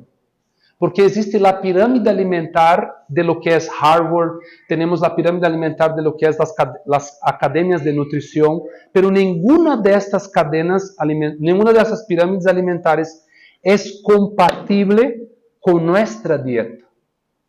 Nossa dieta é distinta, então essa pirâmide alimentar é o que eu encontrei mais similar, e agora, esse tempo ainda quando eu isso não havia inteligência artificial, mas agora eu já posso fazer uma massa adequada, mas mais ou menos aí está o que seria o ideal. A base de nossa pirâmide, basada em el capítulo sobre frutas, incluso eu leí uma cita aqui para vocês, os obreiros que estão al frente da obra devem comer especificamente frutas. Deve-se comer mais alimentos crudos e menos alimentos cozidos. Devemos aprender a cozinhar menos e comer mais alimentos em seu estado natural. Basado em estes conceitos e outros conceitos, a base de nossa alimentação deve ser frutas e vegetais. O que mais devemos consumir em nossa dieta são alimentos crudos. que é algo que estou preocupado estes dias que estou aqui. Estamos comendo muito pouco alimentos crudos. Depois, os alimentos, os carboidratos. Aqui, claro, não tenho uma imagem, então estão aqui na imagem alguns carboidratos refinados, pero de preferência, ou prioritariamente, os alimentos integrais, não? E depois vem o que são os granos, vem também certas proteínas que são necessárias, que temos, por exemplo, o tofu, semilhas, e também as grasas. Ok? Então, carboidratos, proteínas e grasas, mais ou menos em uma proporção de acordo com a pirâmide. Aqui tenho alguns exemplos assim básicos, não, que podemos utilizar. Aí temos, por exemplo, proteína, grasas e carboidratos. Temos aguacate, tomate, semilhas que são ricas em grasas e também ricas em proteínas. E também temos pão integral. Aqui temos um outro exemplo também, frutas, pão integral. E podemos fazer um patê, usamos coco também para as grasas. Coco ralhado ou coco triturado. Aí temos, em português há um nome que se chama grão-melete. Não sei como dizer isto em espanhol. É o garbanzo, se cocina o garbanzo e se hace um revuelto de garbanzo. Parece como ser revuelto de huevo. E uno come, parece que está comendo huevo, mas é um revuelto de garbanzo. Não sei qual é. É porque garbanzo em português se chama grão de bico. Então se chama grão-melete, porque se chama omelete com huevo. Então demos esse nome grão-meletes para dizer porque é um revuelto de huevo. Se manseca, tem que dar uma horneada, poner em el horno, para ser como assim mais crocantecito, e depois vai ponendo condimentos e se queda isso como um revuelto, né? Como huevo revuelto, essa é a ideia, com condimentos. A mim me gustam muito os condimentos verdes, então, a mim me gusta muito a albahaca, então me gusta utilizar. Esses são alguns lugares, eu já fui lugares que chamam os waffles, outros chamam panqueques, cada um tem um nome, não? Então, a mim me gusta, por exemplo, pasta de maní, mel e frutas. Entende? E panqueques integrales, não panqueques de harinas blancas.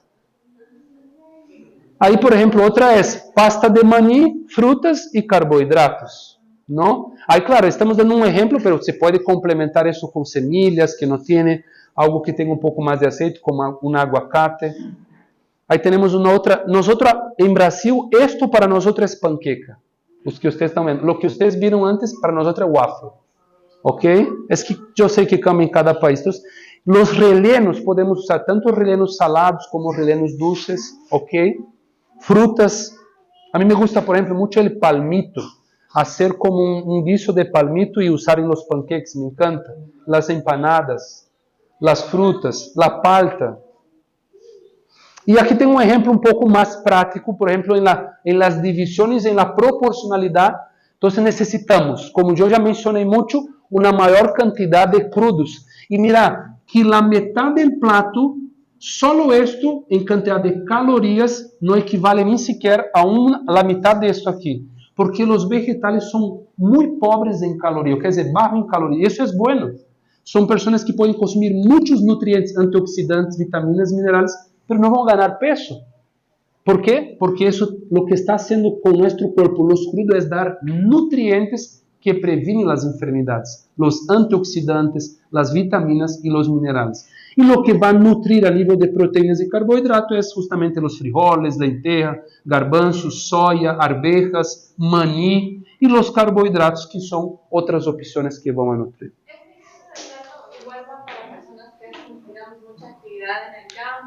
Igual. Sí, necesitan comer una buena proporción de crudo, pero podría aumentar la proporción de carbohidratos. ¿Ok? Porque tiene un gasto energético mayor y los carbohidratos es lo que hace reemplazar eso. Doctor, hay una cantidad, o sea, para calcular cada persona cuánto debe comer. Sí, pero ahí es parte de nutrición, el profesional de nutrición, porque tenemos software que conseguimos lançar todos os dados e nos ajuda a cruzar as informações e nos ajuda a distribuir isso e formar os menus. Ok? É como que um programa que conseguimos adequar isso para formar dietas. Normalmente uno debe comer hasta llenarse. No, eso es un dato importante. Los pacientes preguntan, doctor, ¿y cuánto puedo comer? Hay una cita de la María Helena en Consejos sobre Régimen Alimenticio, no recuerdo la página, que dice, nosotros no debemos definir la cantidad que cada persona debe comer. Entonces, yo nunca hago eso para mis pacientes. Yo pongo la dieta, pero las personas, pero ¿cuánto como, doctor? Yo siempre digo, coma para que te satisfaça. Porque de lo que yo puse en la dieta, no te va a engordar. A não ser, claro, uma paciente que quer bajar de peso, por exemplo, ou manter o peso. E se um paciente que quer engordar, então eu já pongo em la dieta lo que le va a hacer engordar. Por exemplo, domingo, hoje é lunes, não? El jueves atendi uma paciente de Colômbia que quer ganhar peso. Então, quando eu elaborei sua dieta, as receitas que eu puse já têm maior concentração de carboidrato, a proporcionalidade. E puse alguns aspectos específicos que utilizo para ganhar peso, por exemplo, os batidos. Passa que é uma paciente que é muito delgadita, e os batidos, em el caso dela, le vai hacer ganhar muito peso, porque os batidos são muito bons para ganhar peso. Outro é, eu vou usar uma proteína com ela, uma proteína em polvo para ganhar peso também, porque ele vai começar a fazer ginásio, vai começar a trotar, já está caminhando, então le pongo também uma proteína para ganhar peso. E mais carboidratos. E fazer exercício. Indispensavelmente necessita ser hipertrofia, musculação, não para ganhar peso. Porque se ela faz muito exercício aeróbico, mesmo comendo, ela está gastando muito. Então, você tem que fazer um pouco de exercício aeróbico para a saúde cardiovascular e pulmonar e cerebral, mas principalmente necessita ser musculação para ganhar massa magra e perder massa gorda. E isso é um detalhe. A vezes, em la balança, não vê tanta diferença. Pero, doutor, eu estava com 60 e mantenho 60, pero quando vamos a medir, hacer as medidas, perdeu massa gorda e ganhou massa magra. Significa, ganhou definição muscular. Mantuvo o peso, pero perdeu grasa e ganhou músculo. Okay? Então, há vários detalhes em la bioimpedância, que é na avaliação do corpo, que hace diferença para criterizarmos o que vamos seguir de segunda conduta. Já começou um tratamento, um mês. Eu sempre hago isso, hago 40 dias e hago uma segunda avaliação. Então, eu digo, você vai comprar uma fita métrica e vamos fazer as medidas. Quero ver como está a perna, nalgas, abdômen, busto, ombro, coelho, para ver o que consigo, pero cintura. Porque às vezes cada paciente tem seus objetivos. Não há paciente que quer perder peso, há paciente que quer ganhar peso. De acordo com isso, vamos idealizando o tratamento e ajustando. Mas isso realmente não daria para explicar aqui como eu hago todo isso, porque já é partes mais técnicas. Ok? Quero explicar o que vamos ser mais útil para a obra médico-missioneira, que é, por exemplo, isso. Necessitamos comer crudos, necessitamos justamente o que é comer frijoles, proteínas, e necessitamos carboidratos. El sobrecargar o estômago é um pecado comum. Como já mencionei outras vezes, nós necessitamos aprender a comer menos. Quando comer menos não é passar hambre, é aprender a ter mais temperança. Comer satisfaz. Eu comi aqui todos os dias, comi suficientemente bem. Quizás em algum momento me quedei com hambre, mas não foi uma hambre que estava com hambre que não conseguia manter em pé. Creio que é importante ter uma quantidade adequada para cada pessoa que comemos, mas também é importante saber os horários. Por exemplo, nas cenas, sempre é melhor comer menos. A vezes ela está de comer e o desayuno deve ser o alimento que aporte maior quantidade e também, claro, sempre nutrientes. As três comidas têm que ter nutrientes, mas principalmente no desayuno tem que ser um pouco mais em quantidade, o almoço também e a cena sempre algo um pouco mais leve. Ok? Vou passar quizás alguns, para terminarmos, algumas citas ainda, algum tema que não mencionei. Essa cita é importante. Se me ha mostrado reiteradamente que Deus está trayendo su pueblo de volta a su plan original. Sabe, hermanos, quando eu penso em essa cita, eu comentei isso com vocês, eu penso que o plano original de Deus está muito mais profundo de lo que estamos vivendo, incluso lo que já estamos vivendo em el campo. Por exemplo, é um dos objetivos muito personal para a minha vida, e não quero dizer que vocês tenham que fazer isso, mas viver sem internet. Eu tenho muitos livros, eu tenho mais de 1.500 livros e me gusta muito ler, e eu penso que nós viver sem isto, leemos mais, tenemos más capacidad intelectual, la mente está mejor, hay un impacto negativo el exceso de pantallas, el uso de celular, tenemos más convivio con nuestros vecinos, somos más pacientes, sufrimos menos de ansiedad, tenemos más dominio propio, tenemos mejor estimulación y síntesis de melatonina para dormir, el sueño es de mejor calidad. Cuando el texto habla sobre el plan original, para mí son familias viviendo en el campo de la forma más natural y saludable posible.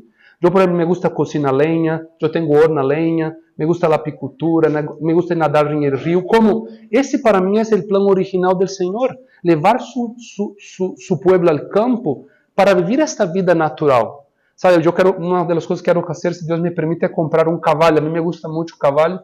Entonces, no es que voy para la ciudad de caballo y volver, pero esa cosa de la vida rústica, creo que nosotros perdemos mucho eso. ¿Sabe? Yo crecí en la naturaleza, gracias a Dios tuve una infancia muy bonita de contacto con la naturaleza.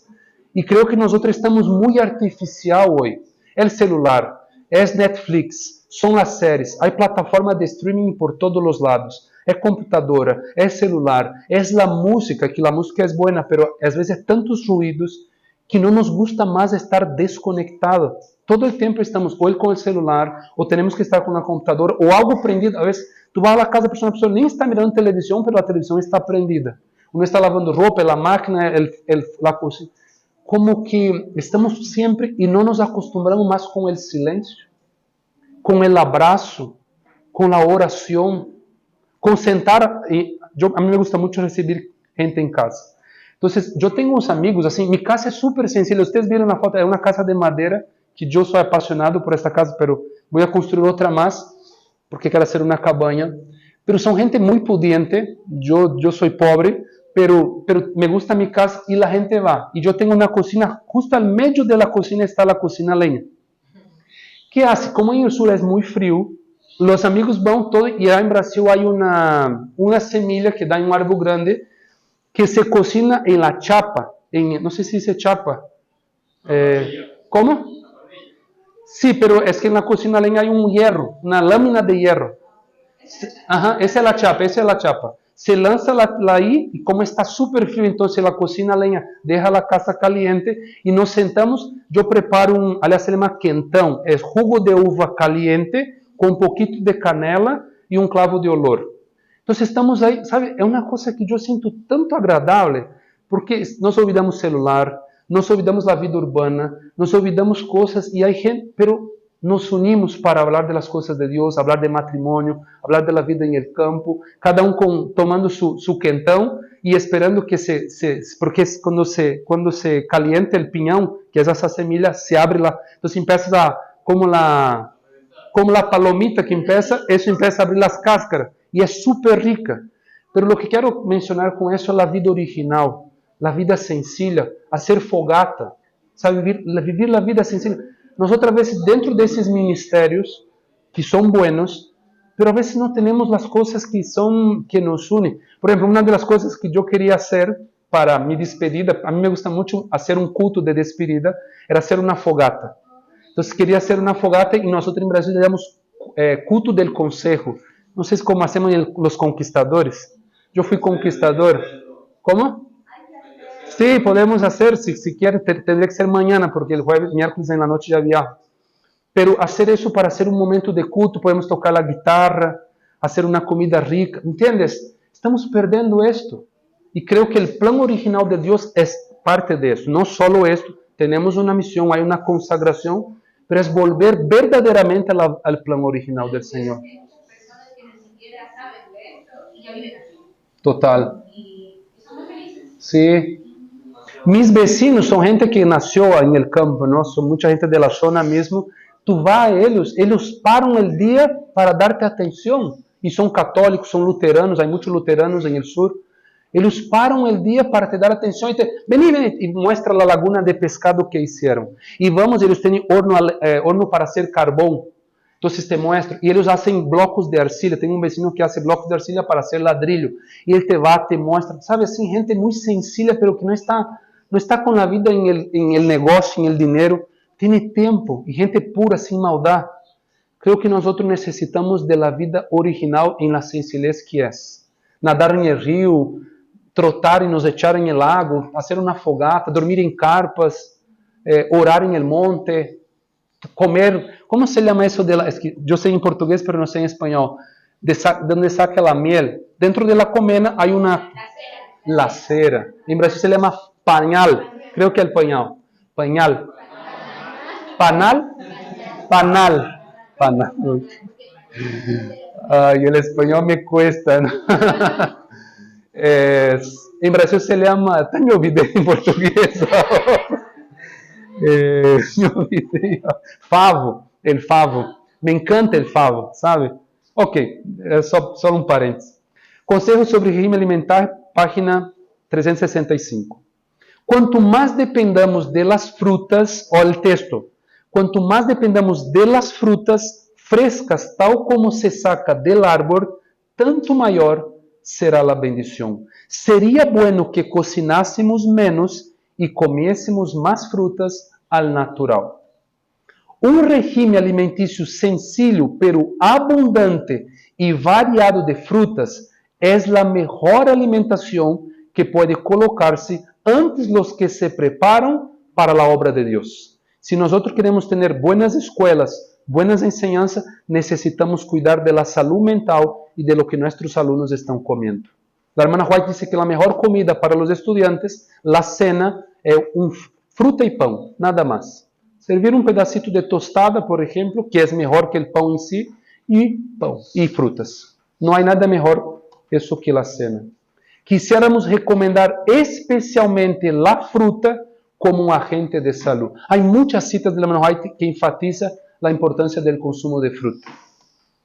Los cereales e las frutas preparados sem grasa, em uma condição tão natural como seja possível, deve ser alimento para as mesas de todos os que pretendem estar preparando-se para a translação ao céu. Me pergunta, às vezes, em alguns lugares que vou em Colômbia, me pergunta, em Brasil, há muita preocupação com isso, se nós devemos ser crudívoros em el tempo del fim. Não creio, porque a cita diz, los cereales e las frutas, pero eu creio que a maior parte da alimentação vegetariana tem que ser fruta. E fruta nós comemos maiormente crudas. Pero não penso que é condenável por Deus para o tempo final comer frijoles cocidos, comer cereales cocidos, ok? Só que não podemos comer solo cocidos e não comer crudos. Y también va en contra de lo que el Señor ha prometido, porque hay una cita de la hermana White que dice que para el tiempo del fin a los fieles les está preservado su pan y su agua. Entonces, Sí. realmente el Señor va a proveer, ¿no? Sí. Él mostrará. El comer más crudo, simplemente. Doctor, por ejemplo, mis suegros, ellos son agricultores de muchos años y son bien, personas muy fuertes, muy duras para trabajar. Pero ellos toda la vida, mucho antes, dicen que solo desayunaban agua de panela con una tortilla. Ahora ya toman colada con 2 panes y con eso se aguantan 5 horas a las 12. Que almuerzan, igual es algo muy sencillo, arroz con un grano, y si es que pueden, ellos siempre tienen que, la mamá, la esposa se levanta a las 3 de la mañana a cocinar para todos los trabajadores y lleva toda la comida al terreno. Entonces, yo me refiero a que ellos, ¿de dónde sacarán tanta fuerza? Porque son gente, o sea, a todos les dicen chanchacos, porque dicen, ¿ustedes qué van a hacer en el tiempo del fin si caminar pueden? Son bien activos. Y uno se cuida, uno se hace mejor, ¿no? Algunas cosas. Y ellos no. Sí, creo que é uma combinação de fatores e nós devemos seguir este modelo. Nascer em el campo, sempre dormir temprano, sempre comer as coisas mais naturais. Mesmo que comiam hasta carne alguns, e hasta mesmo carne de chancho, pero sempre viram el campo, sempre trabalharam desde... Mi mamá nos cuenta a história que ela era uma das hermanas menores, não é a menor, pero casi la última, são 11 hermanos.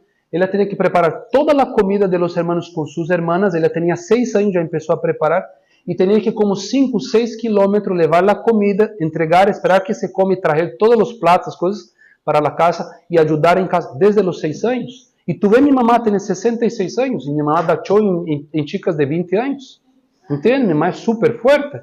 Mi mamá, ¿qué tengo que decir para que no haga las cosas? Mamá, no quiero que trabaje con la desglosadora. No quiero que toque en la motosierra. Y yo prohíbo a mi mamá, pero mi mamá trabajaría. Y hace cosas cuando yo no estoy. Ese día yo supe que mi mamá subió en los árboles que no quiero que haga. Es así, mi mamá es súper caprichosa para las cosas. Consejos sobre régimen alimenticio, página 277. La harina refinada no ofrece al organismo la nutrición que se obtiene de pan integral. Eso es un detalle importante, entender que nosotros necesitamos aprender a comer pan integral. Aquí creo que estamos haciendo pan integral, ¿no? 100% integral, sin harina blanca, ¿no? Excelente, me parece súper bien eso. Yo soy contra esa idea de 50-50. El uso de pan de harina refinada no puede conservar el cuerpo en una condición saludable. Nosotros necesitamos realmente pedir habilidad por el Señor para que aprendamos a desarrollar dietas como el Señor ha establecido con los ingredientes. El comer tantas gachas es un error. Los alimentos secos que exigen masticación son preferibles con ventaja. Nosotros nos gusta, a mí no me gusta mucho, pero no quiero omitirme aquí, pero quizás en Ecuador les gusta mucho las gachas. Sí, es parte de la cultura, pero nosotros también estamos yendo para la cultura celestial. Es importante ese cuidar. Si nosotros queremos más disposición, más salud, nosotros necesitamos adaptar. No es solo por la salud, es una cuestión también de obediencia. Entonces, el Señor ha establecido para que tengamos vida y vida abundante. El queso nunca debe introducirse en el estómago. No es una cuestión. Por ejemplo, mira lo que la hermana White habla sobre carne. Ella dice, habrá un tiempo donde aumente la maldad en el hombre y la enfermedad en los animales y la maldad en el hombre, donde deberíamos parar de comer carne. Significa, antes, los animales no eran tan enfermos. Y ainda los pioneros comieron carne. La hermana White comió carne, después dejó de comer. Pero el queso, ella no dice eso, ella dice, nunca debería introducirse en el estómago. El tiempo verbal aquí en la lengua española es un tiempo determinante. Es un tiempo que no dice ni antes, ni después y ni fin. Es nunca, no es bien puntual. El azúcar no es bueno para el estómago. Causa fermentación y esto anubla la mente y trae mal humor. Entonces nosotros vemos el irritado, el que no tiene paciencia con nada, el que siempre la vida está como amargada, la mente es nublada, no se concentra. Probablemente una de las posibles causas es el consumo de azúcar. Terminamos. Espero que sea provechosa y útil esas informaciones. Creo que aprender sobre esas cuestiones de combinaciones, de composición macro y micronutrientes, grasas, carbohidratos y también las proteínas es muy necesaria para una dieta variada y saludable. Y también cuando vayamos ya a trabajar en un sanatorio, podemos utilizar eso tanto para nuestra salud como para nuestros pacientes. Que el Señor les bendiga. Entonces vamos a terminar la clase aquí y en la tarde vamos a empezar ya con patología a las 5 de la tarde. ¿Ok? Vamos a orar.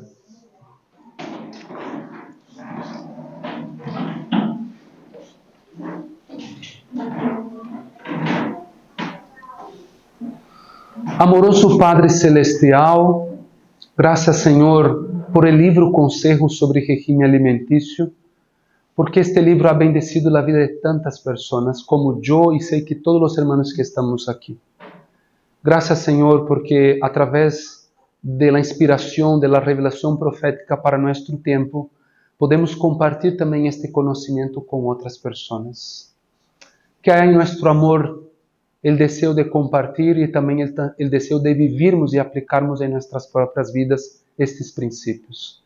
Nos dé inteligencia y principalmente la sabiduría celestial de cómo montar los platos, de cómo aprender y buscarmos informaciones unos con otros para llegarmos al plan ideal que tú has establecido. Nos dé el deseo de leer más y estudiar más. Bendíganos, nos acompañe en el nombre de Jesús. Amén, Padre.